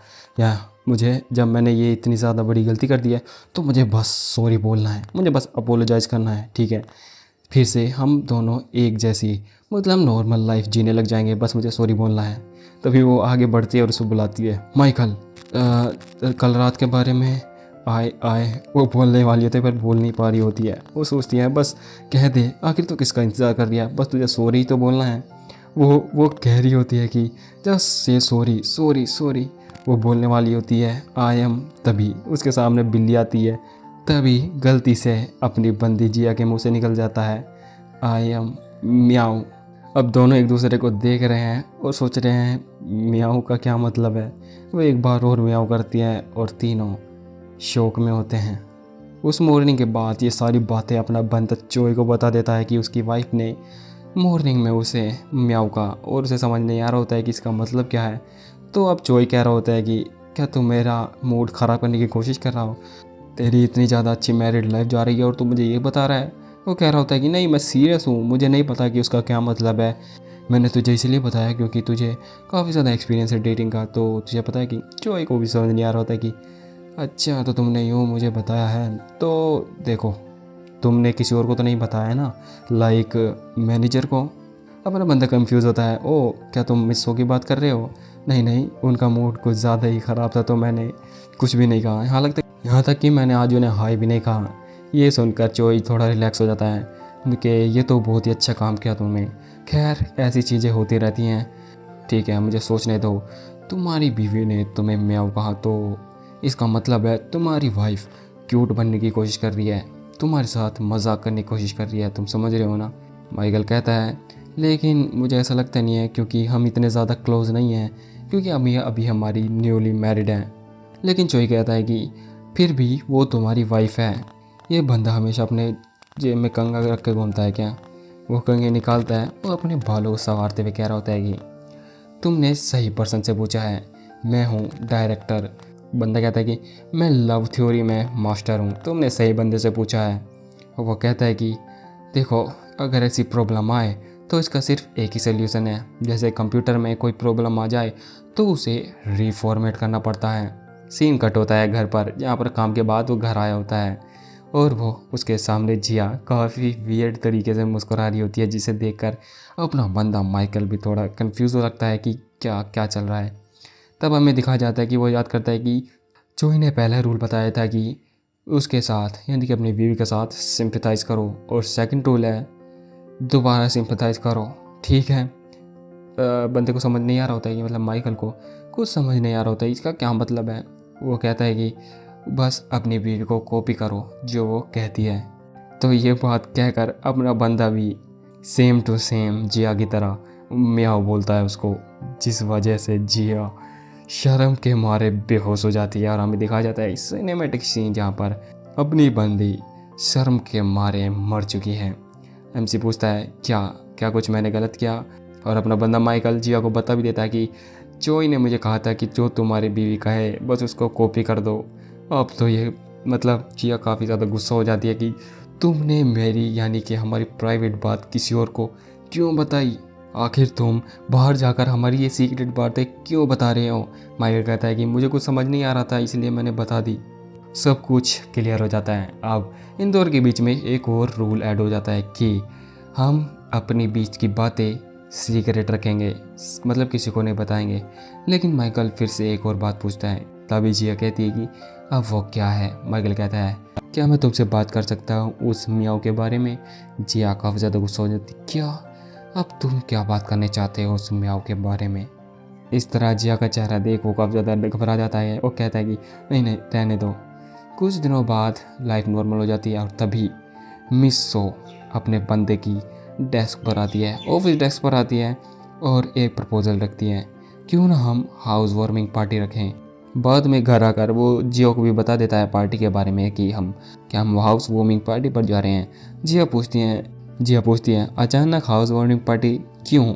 एमसी बताता है कि देखो तुम्हें जैसे कि मैं ऑफिस में मैंने बता दिया कि हमारी वेडिंग हो चुकी है, तो वे हमें कॉन्ग्रेचुलेशन करना चाहते हैं हमारी वेडिंग के लिए, बस इसीलिए ये अचानक हो गया। माइकल उसे समझाने की कोशिश कर रहा होता है कि देखो मैं ये नहीं हूँ, हमारी कंपनी ऐसी नहीं है कि किसी को भी फोर्स करे हमारी पार्टी में आने के लिए। वो कहते हैं कि तुम्हारा साथ में आना ऑप्शनल है, तो मैं बस यही कहना चाहता हूँ कि तुम्हें चिंता करने की ज़रूरत नहीं है, मैं अकेला भी जा सकता हूँ और अगर तुम आना चाहे तो आ सकते हो, क्योंकि ये बस हमारे ऑफिस की वार्मिंग पार्टी होने वाली है। लेकिन जिया मान जाती है कि चलो चलते हैं, जिसे देख एमसी भी कहने लगता है कि नहीं नहीं मैंने कहा तुम्हें सच में आने की ज़रूरत नहीं है, मतलब तुम्हें ज़बरदस्ती करने की ज़रूरत नहीं है। लेकिन अपनी जिया कह रही होती है कि हाँ हाँ मुझे पता है, चलो चलते हैं। माइकल पूछता है उससे आखिर क्यों। तभी हमें जिया बताती है और हमें जिया के पॉइंट ऑफ व्यू से पता चलता है कि वो क्यों जाना चाहती है। मतलब बहुत सारा ज्ञान दिया जाता है कि ये वो बेसिकली ये है कि हम एक दूसरे के साथ मिलते हैं, एक दूसरे के फ्यूचर के बारे में जानते हैं, एक्सपीरियंस के बारे में, और इन सारी बात मतलब कनेक्शन बढ़ा लेते हैं पार्टीज़ में। यही सब तो होता है पार्टीज़ में कि एक दूसरे से कनेक्शन और एक्सपीरियंस बढ़ाना, बस इसीलिए वो मान जाती है। अब अपना बंदा दोबारा ऑफिस के लिए नेक्स्ट मॉर्निंग जा रहा होता है। वो कह रहा होता है कि क्या तुम सीरियस हो, क्या तुम सच में अभी भी आना चाहती हो। लेकिन जिया अभी भी कह रही होती है कि तुम किस बारे में बात कर रहे हो, जाओ ना अब तुम अपने काम पर जाओ, समझे। और जिया के मन में चल रहा होता है कि तुम घटिया आदमी, तुम सोच रहे हो कि तुम मुझे टॉर्चर कर सकते हो उस लास्ट टाइम के लिए। लड़की के मन में कुछ तो भी खुराफाती चल रहा होता है भाई। और वो अपने बंदे के फेस को देखते हुए कह रही होती है कि देखो इसका फेस, ये मुझे हेट कर रहा है हर सेकंड कि मैं क्यों आना चाहती हूँ, ये तो काफ़ी ज़्यादा अच्छा है। माइकल अभी भी उससे पूछ रहा होता है कि देखो तुम्हें शांत होने की ज़रूरत है, और तभी जिया उसकी बात करती हैं क्यों, मैं तुम्हें बता रही हूँ ना कि मैं वहाँ पर आना चाहती हूँ एक हाउस वार्मिंग पार्टी में। जिया कहती है कि क्या तुम इसलिए मना कर रहे हो क्योंकि तुम जाना नहीं चाहते, लेकिन तुम जाओ अपने ऑफिस में जाओ और कह दो कि अगर तुम जाना नहीं चाहते तो तुम जाना नहीं चाहते।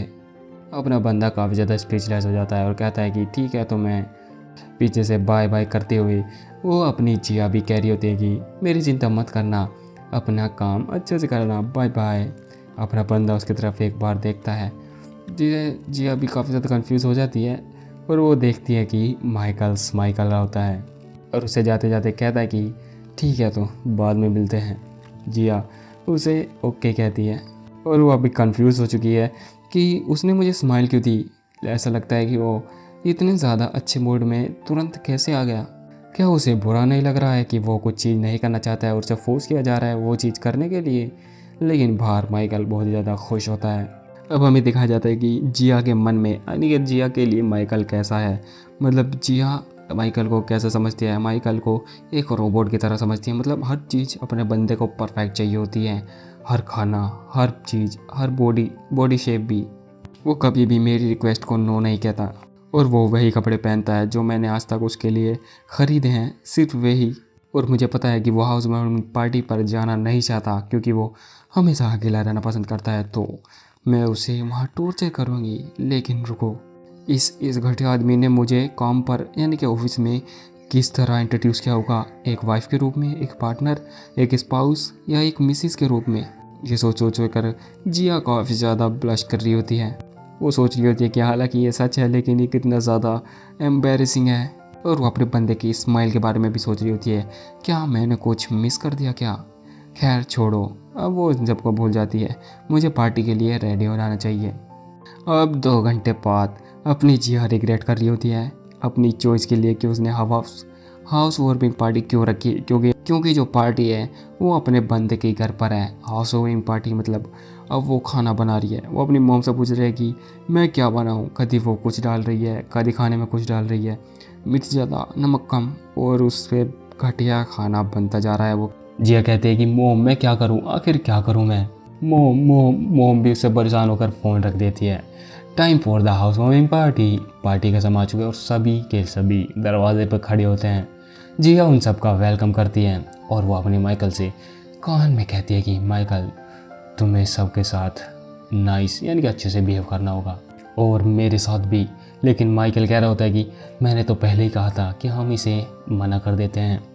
तभी जिया सबको कहती है, अरे आप दरवाजे पर क्यों खड़े हो, अंदर आइए ना। और अंदर चमचमाता खाना तैयार होता है जिसे देखकर सभी लोग हैरान रह जाते हैं। हाउस वार्मिंग पार्टी मतलब होती किस लिए है, बस खाने पीने के लिए, क्या बात है। जिया काफ़ी ज़्यादा मतलब एक्टिंग करते हुए कह रही होती है कि हाँ ये तो कुछ भी नहीं है, एंजॉय करिए। वो सब खाने को देखकर काफ़ी ज़्यादा इम्प्रेस होते हैं। चोई कह रहा होता है कि ये तो कितना ज़्यादा अच्छा है माइकल, तुम ये वही खाना है नहीं है जो तुम हर रोज़ खाते हो, मैं तो तुमसे अब जलन आ रही है। माइकल अब सोच रहा होता है कि अबे भाई क्या बोल रहे हो। वो कह रहा होता है कि ये तो मेरा फर्स्ट टाइम है कि मैं इतना ज़्यादा अच्छा खाना खा रहा हूँ। जी अभी बात आगे बढ़ा रही होती है कि अब तो बस काइंड हो रहे हो। और पार्टी पूरी रात चलती है, सब टन हो चुके हैं। माइकल भी पूरी की पूरी बियर गटक जाता है, बोतलें खाली हो चुकी हैं भाई। तभी हमें मिस सो को दिखाया जाता है जहाँ पर चोई से पूछ रहा होता है, अब तो तुम सेटिस्फाई हो ना कि अब तो माइकल और उसकी बीवी से, क्योंकि हमने खुद देखा है कि वे एक हस्बैंड एंड वाइफ हैं। लगता है मिस सो का काफ़ी ज़्यादा बुरी तरीके से दिल टूट चुका है भाई। फिर भी मिस सो कह रही होती है कि देखो वह एक साथ अच्छे से बात भी नहीं करते और उन्होंने वेडिंग बैंड भी नहीं पहना है। लेकिन चोई कह रहा होता है कि क्या आप अभी भी सस्पिशियस होने की कोशिश कर रहे हैं। सभी मिस सो उसे कोरी मारती हैं। तभी चोई कहता है ठीक है मैं समझ गया, हम वही करेंगे जो हमने प्लान किया था। मतलब इन दोनों के बीच में कुछ तो चल रहा है। तभी चोई कहता है कि हेलो एवरीवन, ये है आपका क्यूटी, मैं इस कंपनी का सांग चोई हूँ। तभी वहाँ ऑफिस का एक वर्कर कहता है, ये लगता है कुछ तो होने वाला है। तभी चोई अपना पैड निकालता है और उसमें काफ़ी ज़्यादा क्वेश्चन होते हैं जो उसके ऑफिस वर्कर के होते हैं, जिन्होंने पूछे होते हैं अपने बंदे और जिया के लिए। कि हमारे पास कुछ ऑकवर्ड क्वेश्चंस हैं जो हम मिस्टर जिन, यानी कि अपने माइकल और जिया से पूछने वाले हैं। जिया कह रही थी कि ओ ऑकवर्ड क्वेश्चंस, हाँ पूछो, क्यों नहीं। तभी वो कहता है कि जबकि हमें रिक्वेस्ट मिल चुकी है तो क्या हम इसे पूछना शुरू करें। यहाँ पर काफ़ी ज़्यादा रिक्वेस्ट हैं, तो क्या आप इन सारी रिक्वेस्ट को मानने के लिए तैयार हैं। जिया कहते हैं कि हाँ टोटली फाइन, गो अहेड, मतलब ठीक है भाई ठीक है। लेकिन माइकल कह रहा होता है कि तुम्हें पता नहीं है कि आगे क्या हो सकता है। तभी चोई कहता है कि हमारी फर्स्ट रिक्वेस्ट जो आ रही है वो है मिस सो की। तभी वो देखता है कि ये क्या रिक्वेस्ट है। मिस सो भी काफ़ी ज़्यादा नर्वस होती हैं। तभी हमें दिखा जाता है उस पैनल पर लिखा होता है एक किस। जिया काफ़ी ज़्यादा खुश होती है कि देखते हैं क्या रिक्वेस्ट है, जल्दी बताओ चियो क्या रिक्वेस्ट है, मतलब चोई जल्दी बताओ चोई क्या रिक्वेस्ट है। और हमें दिखाया जाता है उस पैनल पर लिखा होता है कि क्या तुम दोनों किस कर सकते हो। लेकिन अपना चोई उस क्वेश्चन को देखकर ऐसे इग्नोर करता है जो तुम्हारी क्रश ने तुम्हें किया था। वो मना कर देता है और नेक्स्ट क्वेश्चन की ओर बढ़ जाता है, जिसे जो मिस सो होती है वो काफ़ी ज़्यादा चिढ़ जाती है। तभी अपना बंदा जिया के हाथ पर टच करता है, उसे बुलाता है। तभी जिया पूछती है आखिर तुम्हारी क्या दिक्कत है। तभी माइकल उसे बताता है कि तुम ठीक हो ना। जिया पूछती है आखिर तुम किस बारे में बात कर रहे हो। तब माइकल उसे बताता है कि मेरा मतलब है कि यहाँ पर कुछ भी हो सकता है, यानी कि हम दोनों के लिए कुछ भी बताया जा सकता है, मतलब हमें एक दूसरे को टच भी करना पड़ेगा। और तुमने तो कहा था कि हमारे बीच में जो चल रहा है हमें किसी को नहीं बताना है। लेकिन इसके लिए जो जिया होती है वो काफ़ी ज़्यादा कॉन्फिडेंस होती है कि कह रही थी कि हम वैसे भी लीगली मैरिड हैं, तो अगर हमारे दोस्त में कुछ भी होता है तो बस एक मैरिड कपल के बीच में होगा। तो हमें इस तरह से बिहेव करना होगा जैसे कि हम मैरिड कपल हैं, और इसके बाद ये लोग हम पर दोबारा डाउट नहीं करेंगे। तो वैसे ही करो जैसा ये कहते हैं, वरना ये दोबारा मेरे मत्थे पड़ जाएगा, समझे। माइकल अब ज़्यादा क्वेश्चन नहीं पूछता है, वो भी ओके कर देता है। तो अभिनव चोई नेक्स्ट क्वेश्चन की ओर बढ़ता है और कहता है कि ये क्वेश्चन आ रहा है असिस्टेंट मैनेजर की ओर से, जिसका नाम है किम। ये भी एक पर्सनल क्वेश्चन होता है। वो क्वेश्चन में लिखा होता है कि तुम कब और कहाँ पर, मतलब माइकल ने तुम्हें कब और कहाँ पर प्रपोज किया था। अगर तुम क्वेश्चन का जवाब नहीं देते हो तो तुम्हें फुल ग्लास बियर का पीना पड़ेगा। तभी काउंटडाउन शुरू कर देता है 3, 2, 1। और जिया सोच रही होती है कि आखिर मुझे क्या कहना चाहिए, हमारा जैसा मतलब प्रपोजल वैसा तो कुछ हुआ ही नहीं था। जिया तय कर लेती है कि उसे अब ये गिलास पीना ही पड़ेगा। लेकिन माइकल तभी बीच में बोलता है कि जब मैं चिकन ब्रेस्ट खा रहा था एक स्मोकिंग एरिया में, तो इस लड़की ने मुझे सडनली प्रपोज किया था। ये सुनकर तो चोई और जिया दोनों ही हैरान रह जाते हैं। चोई से पूछता है क्या ये सच है, क्या माइकल सच कह रहा है। तभी जिया कहती है क्या मुझे बताना पड़ेगा। तभी जिया अपने पास्ट को देखती है, जहाँ पर उसे याद आता है कि सच में यही हुआ था। लेकिन फिर भी वो डिसाइड करती है कि वो बियर का गिलास पिएगी इंस्टेड ऑफ वो सच नहीं बोलेगी। और अब जिया माइकल पर बहुत ही ज़्यादा गुस्सा है कि मैं तो तुम्हें बाद में देखूंगी। तभी माइकल दूसरे क्वेश्चन पर बढ़ता है, जो कि एक और पर्सनल क्वेश्चन होता है कि तुम दोनों ने कहाँ पर और कब किस किया था। तभी जिया सोचती है क्या किस, हमने तो कभी किस किया ही नहीं, यहाँ तक कि हमने वेडिंग के टाइम पर भी कोई किस नहीं किया था। और हमें दिखाया जाता है कि जिया ने बिल्कुल इसे मना कर दिया था कि हम सिर्फ किस करने का प्रिटेंड करेंगे। अब जिया बहुत ही ज़्यादा कंफ्यूज है कि उसे क्या कहना चाहिए। खैर वो छोड़ देती है। वो कहती है कि मुझे इस बार भी ड्रिंक पीनी चाहिए। तभी जो चोई होता है वो काउंटडाउन शुरू कर देता है 3, 2, 1। जिया ग्लास पीने वाली होती है। तभी माइकल बीच में बोलता कहता है कि जब हम 5 साल के थे किंडरगार्टन में तब, जिससे जिया भी काफ़ी ज़्यादा शॉक हो जाती है कि क्या मतलब है तुम्हारा किंडरगार्टन में। और चोई और मैनेजर भी काफ़ी ज़्यादा चोई काफ़ी ज़्यादा खुश हो जाता है कि क्या तुम सच में बचपन के दोस्त हो। तभी अपने एमसी बताता है कि तुम्हें याद नहीं है कि जब तुम्हारा जो नाम था वो किंडरगार्टन था, और जब तुम छोटी थी तुम सबको यहाँ तक कि रैंडम बंदों को भी किस करती फिरती थी। ये बात सुनकर जिया को काफ़ी ज़्यादा गुस्सा हो जाता है। वो उसका हाथ मरोड़ देती है कि तुम्हें ऐसी बात याद कब से है, बाकी तुम इन जगह पर मेरी बात कैसे खोल सकते हो। और अब लोगों को भी विश्वास हो चुका है कि ये दोनों तो एक दूसरे के लिए बने हैं। खैर पार्टी ओवर होती है। सब लोग जिया को गुड बाय करते हुए और माइकल को गुड बात करते हुए वहाँ से निकल रहे होते हैं। अब जिया माइकल का कान पकड़ती है कि तुम्हें तो मैं अब देखूंगी। तभी जो मिस्सू होती है वो उन दोनों को लड़ते झगड़ते देख रही होती है और वो काफ़ी ज़्यादा सैड फील कर रही होती है, हमें पता है इनर से लेकिन बाहर से। अब जबकि सब अपने अपने उसमें निकल चुके हैं, तभी चोई मिस्सू से कहता है कि मुझे लगता है कि तुम सही थी। मुझे भी ऐसा लगता है कि जैसे मैंने रिक्वेस्ट डाली उन दोनों के बीच में ऐसा लग रहा था कि वे फेक कपल होने का नाटक कर रहे हैं। उन दोनों के बीच में ऐसा कुछ भी नहीं है जो रेगुलर कपल की तरह लगता हो। ऐसा लग रहा है उन दोनों के बीच में ऐसा कुछ है नहीं। मुझे ये काफ़ी ज़्यादा सस्पिशियस लग रहा है। तुम्हें क्या लगता है, तुमने कुछ ढूंढा? लेकिन मिस्सू इस बार कुछ कह नहीं रही होती है। वो कहती है कि नहीं रहने दो, सब कुछ ठीक है। तभी चोई कहता है क्या ऑलराइट ठीक है, तुम्हें माइकल को एक और ट्रैप में फंसाने को। तभी वो ज़ोरों से ब्रेक लगाता है और चिल्लाता है क्या मतलब क्या ठीक है, क्या तुम गिव अप करना चाहती हो? तभी मिस्सू से कह रही होती है कि इतनी जल्दी ब्रेक लगाने की तुम्हारी हिम्मत कैसे हुई? और चोई से पूछ रहा होता है कि लेकिन क्यों, तुमने इतनी जल्दी गिव अप क्यों कर दिया? क्या तुम उसे दोबारा नहीं देखना चाहती? क्या तुम बस झूठ बोलने की कोशिश कर रही हो?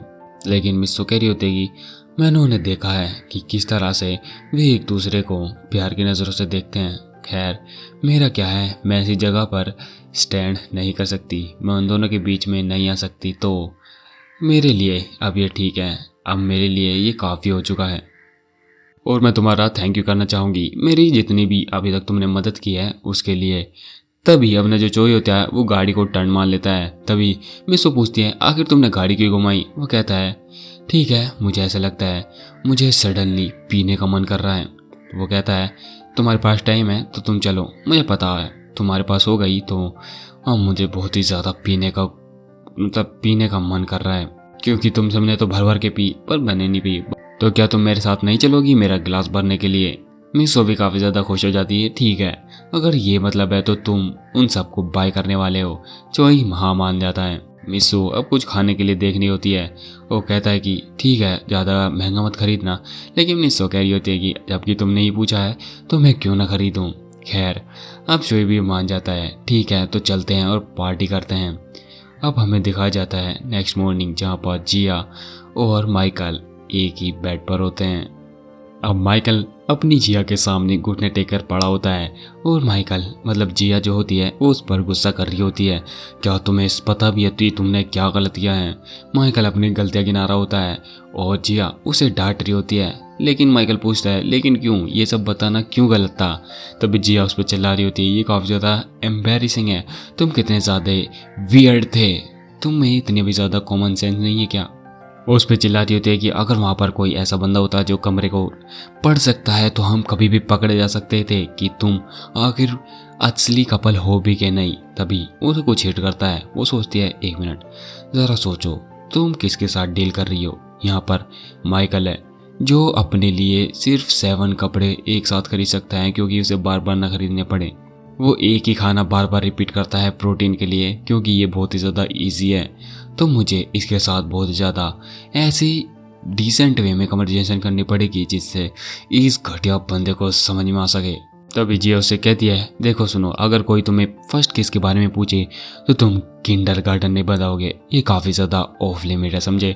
तुम किसी और जगह और किसी और टाइम के बारे में बता सकते हो। तभी माइकल से पूछता है आखिर आखिर क्यों। अब जिया बहुत ज़्यादा गुस्सा दे रही हो, उस पर चिल्ला रही होती है कि तुमने देखा नहीं कि पीपल कैसे ज़्यादा रिएक्ट कर रहे थे हमारे ऊपर, ये कितना ज़्यादा वियर्ड है कि हमने किंडरगार्टन में फर्स्ट किस की थी। माइकल कह रहा होता है कि हाँ ये थोड़ा सा अजीब तो है, लेकिन मुझे आखिर कहना क्या चाहिए कि हमने हमारी फर्स्ट किस कब की। ये अजीब नहीं होगा कि हम कपल हैं और हमने अभी तक अपनी पहली किस तक नहीं की, जिससे जिया भी काफ़ी ज़्यादा मतलब सोच में पड़ जाती हैं। यहाँ तक कि माइकल से याद दिलाता है कि जब हमारी शादी हुई थी तब भी तुमने सिर्फ किस करने का प्रिटेंड ही किया था।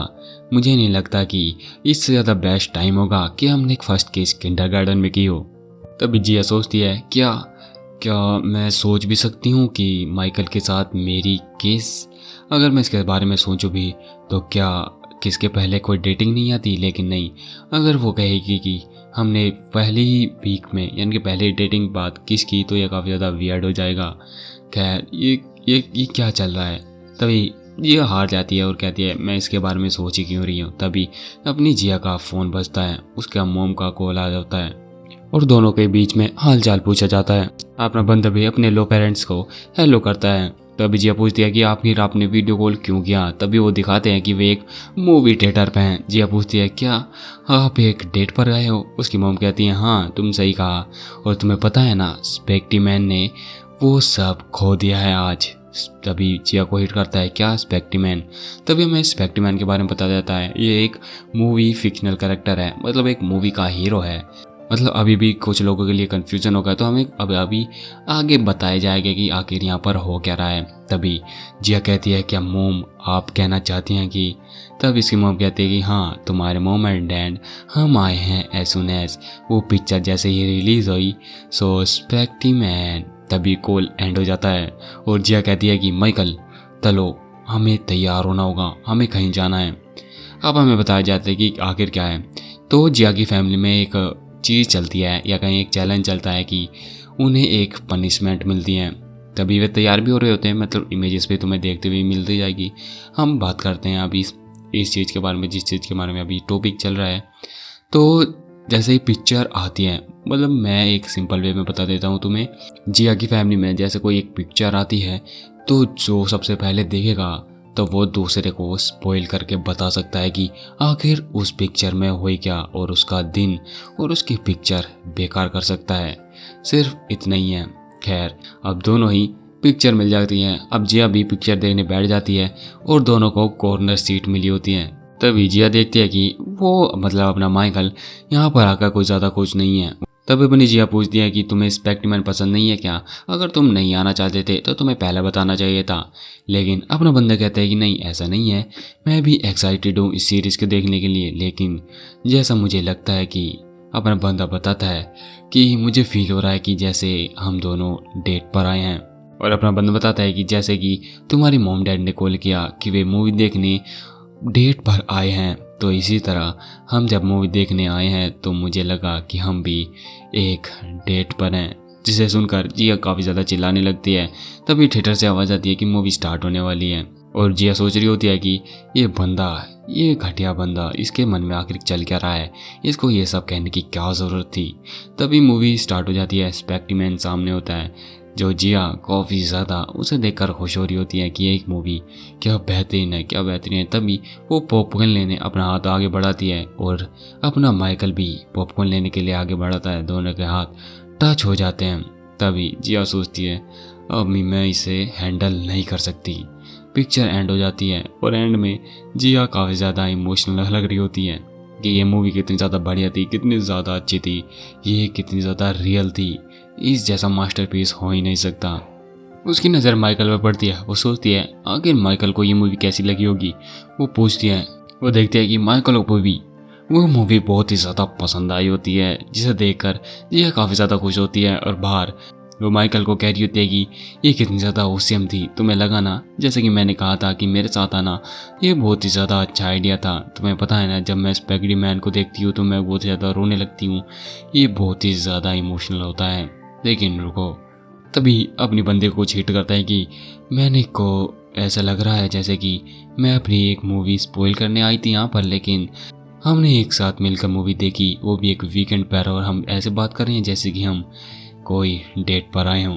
तभी माइकल उसे कह रहा होता है कि देखता हूँ कि अगली मूवी कौन सी आने वाली है। तभी जिया अपने में खोई हुई होती है और उसके कंधे तभी उसे छूट रहे होते हैं। वो सोचती है मुझे ऐसा क्यों लग रहा है कि मैं और माइकल फर्स्ट टाइम आए हैं। और तभी एक बंदा या कहीं एक बूढ़ा अपनी जिया से टकरा जाता है, जिसके कारण जिया का पैर फिसलने लगता है जैसे वो नीचे गिरने वाली होती है। तभी अपना जो माइकल होता है वो उसको नीचे आकर पकड़ लेता है, और जिसके कारण उन दोनों के बीच में एक किस हो जाता है, जिसे पब्लिक भी देख रही होती है। जिससे अपनी जिया जो होती है वो काफ़ी ज़्यादा एम्बेरस हो जाती है, ब्लश करने लगती है। बस करो यार, कितना ज़्यादा भीड़ देख रही है, हट जाओ यार एक दूसरे से। तभी उसे याद आता है कि मुझे याद नहीं आ रहा कि हमने कब किस की थी। और अब अचानक ये किस कहाँ से आ गई। उसको अपने बंदे का टच महसूस हो रहा होता है जब वे एक दूसरे का पॉपकॉर्न लेने वाले होते हैं, और उसे ये टेस्ट काफ़ी ज़्यादा पसंद आ रहा होता है। तभी वहाँ पर एक औरत अपनी बच्ची के साथ आई हुई होती है, वो मना कर देती है। वो उसकी बच्ची पूछ रही थी वे दोनों क्या कर रहे हैं, वे काफ़ी ज़्यादा अजीब लग रहे हैं। उसकी मॉम उसकी आंखें बंद करा देती है, उधर मत देखो, वे गंदे लोग हैं। अपनी जिया को जैसे ही होश आता है वो उससे दूर हो जाती है, और वो देखती है कि वो अपने बंदे के गोद में है, मतलब अपने बंदे ने उसे पकड़ रखा है। और वो धीरे से उसे नीचे रखता है कि क्या तुम ठीक हो। जैसे ही अपना माइकल अपनी जिया को नीचे रखता है, अपनी जिया इस तरह से भागती है जैसे पता नहीं क्या हो गया है। और वो कहती है कि अभी जो हुआ वो सब कुछ कैंसल। वो जैसे कि तुम्हें भी नहीं पता है कि कैंसिल का क्या मतलब है। अभी जिया बता दिया कि क्या तुम्हें याद नहीं है 3 सेकंड रूल।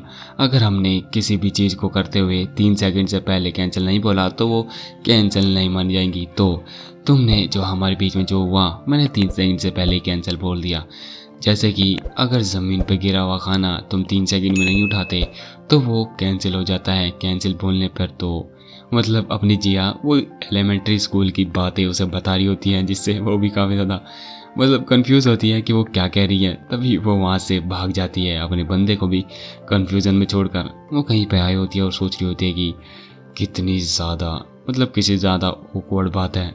और अपनी जिया को याद आ रहा होता है कि उसके बचपन में जैसे कि यही रोल वो किस तरह यूज़ किया करती थी और अब उसको इस बात पर काफ़ी ज़्यादा एम्बेरसमेंट हो रही होती है।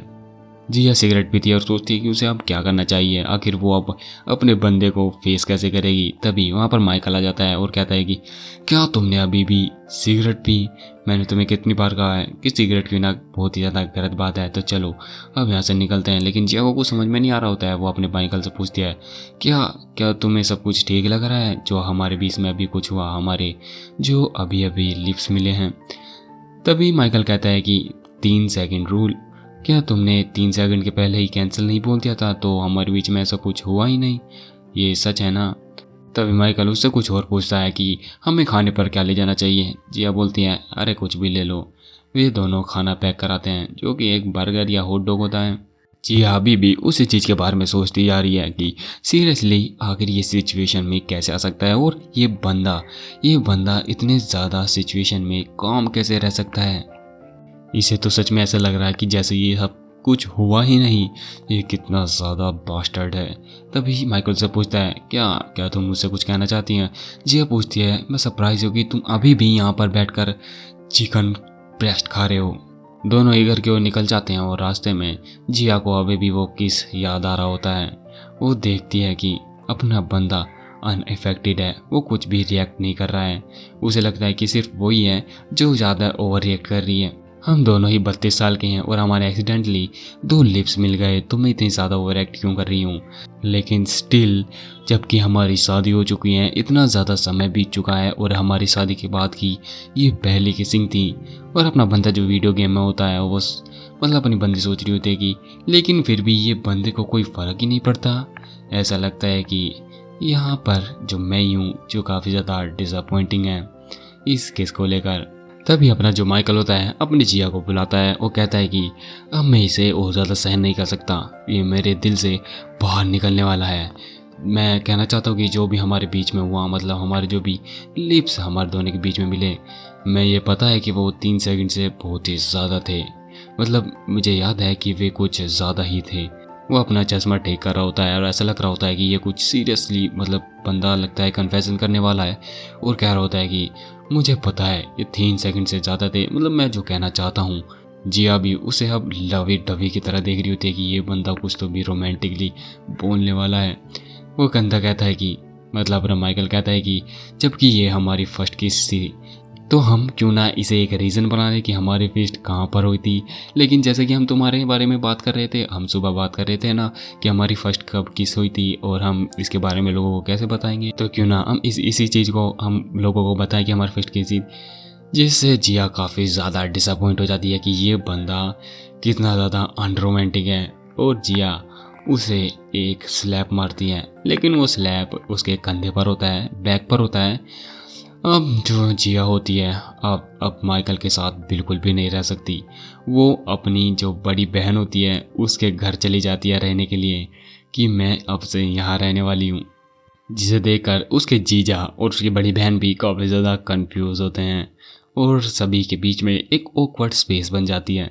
हम अब थोड़ा 5 घंटे पहले की तरफ चलते हैं जहाँ पर जिया अपने आप से बात कर रही होती है। मतलब हमें ऐसा दिखाया जाता है कि वो अपने साथ वीडियो कॉल पर होती हैं, जहाँ पर वहाँ पर 5 साल की, 15 साल की, 20, 25, 30 और अब करंट की जिया होती है, जहाँ पर वो अपने मन में होती है और वो अपने सभी सेल्फ से बात कर रही होती है कि चलो देखते हैं कि 5 घंटे पहले क्या हुआ। वो अपने केस के बारे में सोचती है और देखती हैं कि सब का कहना उस सिचुएशन के बारे में क्या है।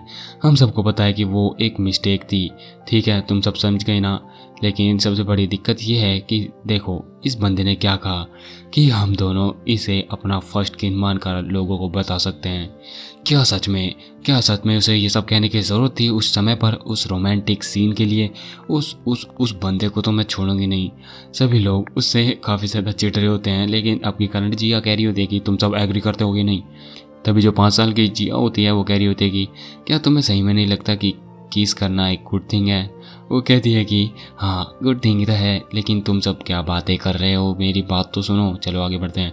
जिया सोच रही होती है कि देखो मैं अब इस बंदे के साथ बिल्कुल भी नहीं रह सकती, तो मेरे जो पेरेंट्स हैं वो मुझे मार के भगा देंगे, और जो मैं माइकल के साथ रहती हूँ मैं इसके साथ नहीं रहना चाहती, तो मैं अपने जिमी और जीजा के घर जाने वाली हूँ। मैं वहाँ पर कैंप लगा कर बैठने वाली हूँ।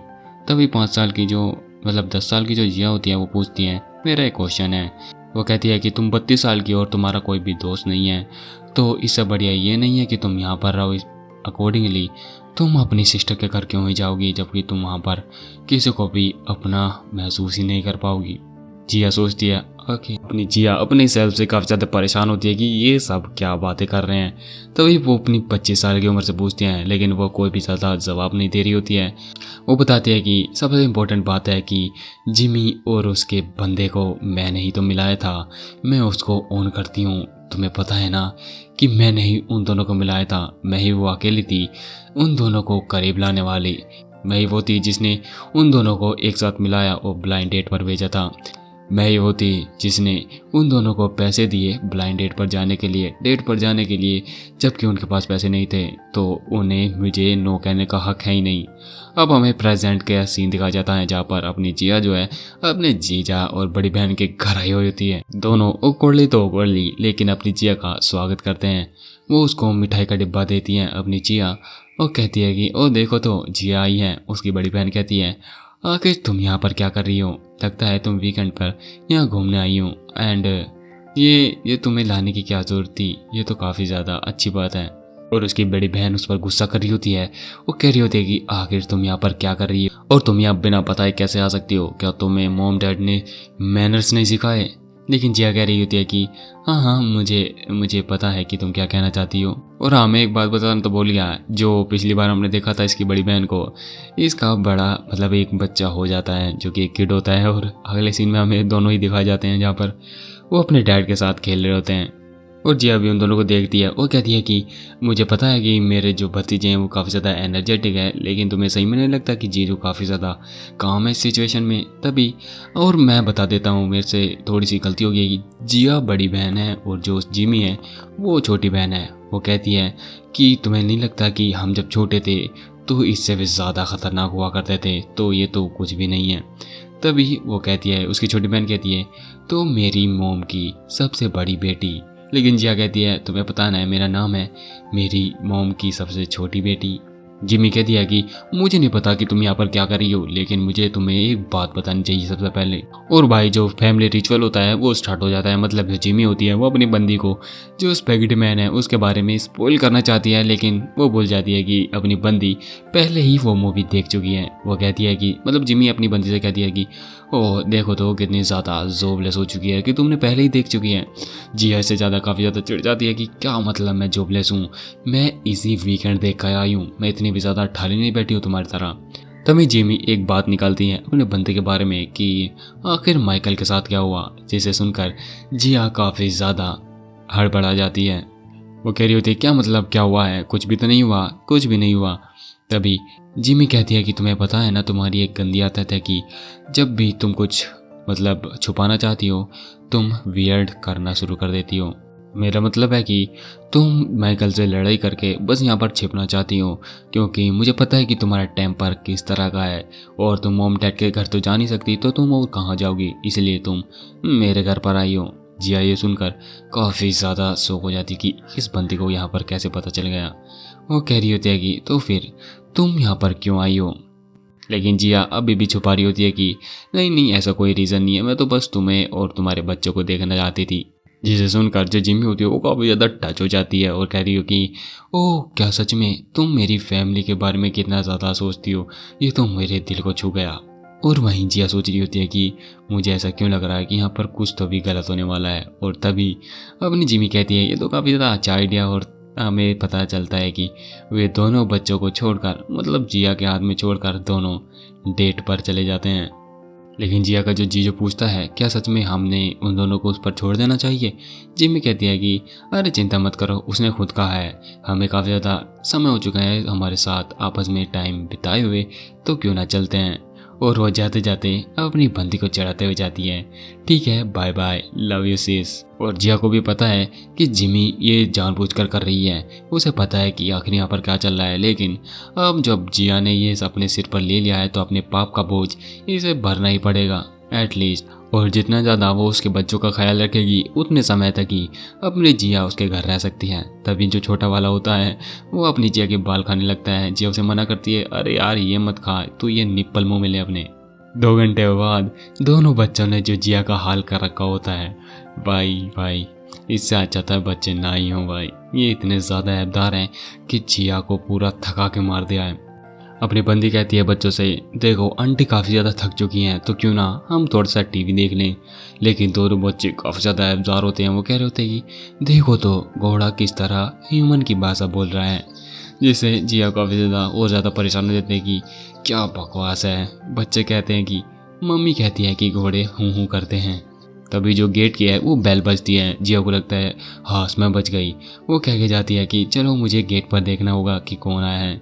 वो सोचती है क्या एक डिलीवरी मैन इस समय पर क्या कर रहा है। वो गेट खोलती है। वो सोचती है आखिर इस समय पर गेट पर कौन ही आएगा, लेकिन जो वो देखती है उसके सामने होता है अपना बंदा माइकल। वहाँ पर आ जाता है। उसे देखते ही जिया जो होती है वो गेट उसके मुंह पर बंद कर देती है और सोचती है आखिर माइकल यहाँ पर क्या कर रहा है। बाहर से माइकल उसे बुला रहा होता है, लेकिन जिया अंदर सोचती है कि अब आखिर उसे क्या करना चाहिए, वो यहाँ पर कर क्या रहा है। अब वो काफ़ी ज़्यादा ऑकवर्ड हो जाती है। वो सोची हुई थी कि मुझे क्या करना चाहिए। उसे कैसे पता कि मैं यहाँ पर थी। तभी जो बड़ी बेटी होती है उसकी भतीजी वो पूछती है, आंटी वो आखिर वो है कौन। जिया उसे बताती है कि देखो तुम उसके पास में जाना, वो बहुत ही ज़्यादा वियर्ड पर्सन है, वो काफ़ी ज़्यादा गंदा बंदा है। लेकिन जब आगे आता है वो जिया को शो कर देता है। जो उसकी जो बड़ी भतीजी होती है वो फ़ोन निकालती है, जिसमें अपने बंदे की तस्वीर होती है। वो कहती है कि लेकिन मम्मी ने तो कहा था कि अगर ये पर्सन आए तो गेट खोल देना, क्योंकि वो अंकल है तुम्हारे और वो कुछ यम्मी लाने वाले हैं। जिसे देख और सुनकर जिया काफ़ी ज़्यादा गुस्सा हो जाती है अपनी जिमी पर। अब जबकि अपना बंदा अंदर आ चुका है और दोनों बच्चे तो अपने में लग जाते हैं खाना खाने में, लेकिन जो अपनी जिया और माइकल के बीच में जो ऑकवर्ड स्पेस होती है वो अभी भी रहती है। तभी जिया अपने बंदे से पूछती है कि मैं तुमसे कुछ पूछना चाहती हूँ, आखिर तुम्हें कैसे पता कि मैं यहाँ पर थी।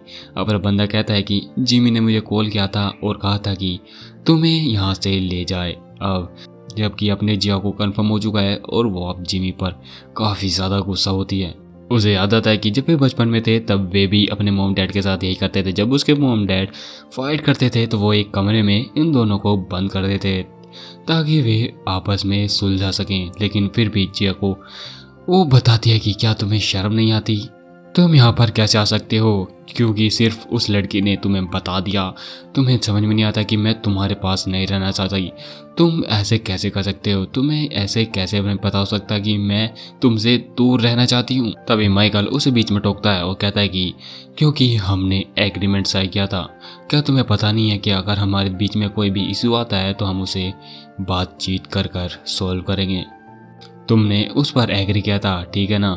मैं तुमसे अब डायरेक्ट पूछता हूँ, आखिर तुम किस वजह से मेरे पर गुस्सा हो। जिया अब काफ़ी ज़्यादा गुस्से में होती है और सोच रही होती है कि क्या ये सच में मुझसे लड़ना चाहता है। माइकल उससे फिर पूछता है कि आखिर क्यों तुम इतना ज़्यादा गुस्सा है। तभी जिया को याद आता है कि उनका जो वो किस था वो एक एक्सीडेंट किस था, लेकिन जब हमारे को किस हुआ तो मेरे मन में लड्डू फूट रहे थे। ऐसा लग रहा था कि मेरे मन में बटरफ्लाइज घूम रही हूँ। मैं इसे इग्नोर करना चाहती थी और अपने मन में बसाना चाहती थी, लेकिन जब माइकल ने कहा कि ये 3 सेकंड से ज़्यादा था, लाइक वो कुछ तो भी रोमांटिक कहने वाला है, वो मेरा दिल जोरों जोरों से धड़कने लगा। उसका मतलब था, और जब माइकल ने वो चीज़ कही कि हम इसे अपना फर्स्ट किस मान सकते हैं, तो ये इतना ज़्यादा घटिया था वो सवाल। तो इस बात ने जिया का सारा मूड रियून कर दिया था। और अब जब जिया माइकल को देखती है और सोचती है कि आखिर मेरे मन में लड्डू क्यों फूट रहे थे, जबकि ये बंदा इतना ज़्यादा अट्रैक्टिव भी नहीं दिखता है। उसका चेहरा एकदम ब्लैंक है, उसके फेस पर एक भी रोमांटिक एक्सप्रेशन भी नहीं आता। आखिर मैं इस जैसे बंदर से एक्सपेक्ट भी क्या कर रही थी। उसके मन में सिर्फ एक ही चल रही होती है, इस बंदे ने मुझे अनवॉइड कर दिया है। तभी बीच में और भी ज़्यादा बातचीत बिगड़े, तभी वो जो लड़की होती है उनकी भतीजी वो बीच में आ जाती है। वो अपनी जिया के मुंह में स्वीट की एक चम्मच डाल देती है, मतलब आइसक्रीम की एक चम्मच डाल देती है और कहती है कि मॉम ने कहा था कि जब भी आप फ्रस्ट्रेटेड हो तो आपको स्वीट्स यानी कि मीठा शांत कर देगा, क्या ये अच्छा नहीं है। वो अब माइकल को भी देने जा रही होती है, लेकिन माइकल मना कर देता है कि मुझे चॉकलेट्स पसंद नहीं है।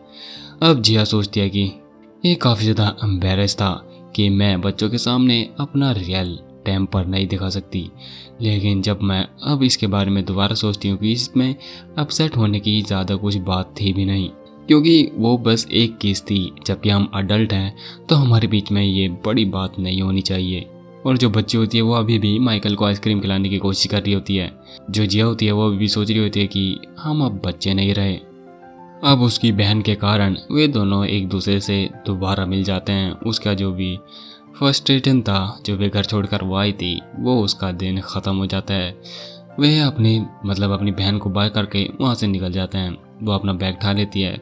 रास्ते में जाते हुए जब अपनी जिया जो इसके बारे में सोचती है कि ये सिचुएशन आखिर थी क्या, तो वो इसे काफ़ी ज़्यादा ऑकवर्डली लेती है कि इससे ज़्यादा अच्छा तो मैं अपने रूम में ही ले लेती। मैंने इस सिचुएशन को और भी ज़्यादा ऑकवर्ड कर दिया है घर छोड़कर। तभी ये सब सोच रही होती है जिया, लेकिन उसके पास एक स्टोरी आता है। अपना माइकल बोलता है कि मुझे तुम्हें ये पहले ही बोल देना चाहिए था कि मेरे से जो भी गलती हुई है या मेरे से अभी तक जितनी भी बातें मैंने कही है उसके लिए मैं सॉरी बोलता हूँ।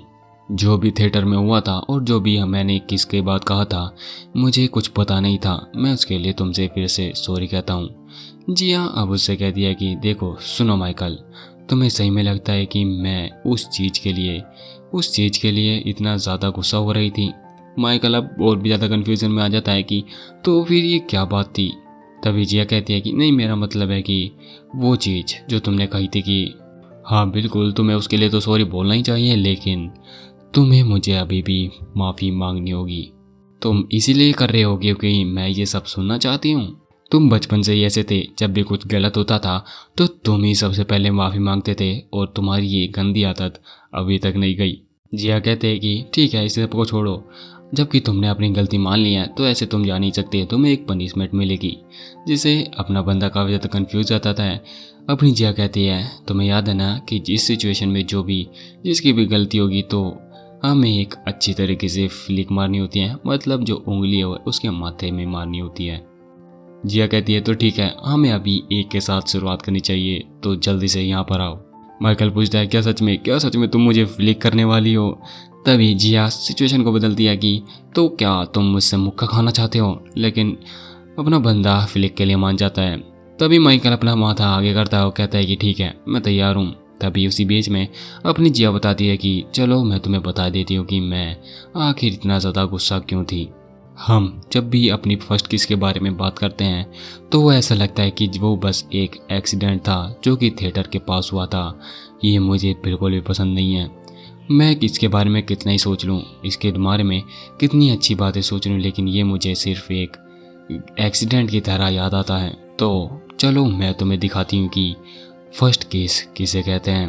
अब वो अपने बंदे को पकड़ती है और अपने बंदे के माथे पर किस करती हैं। तुमने क्या सोचा क्या होगा यहाँ पर। अब वो अपने माइकल को कहती है कि सुनो माइकल, अब ये था हमारा पहला किस, समझे।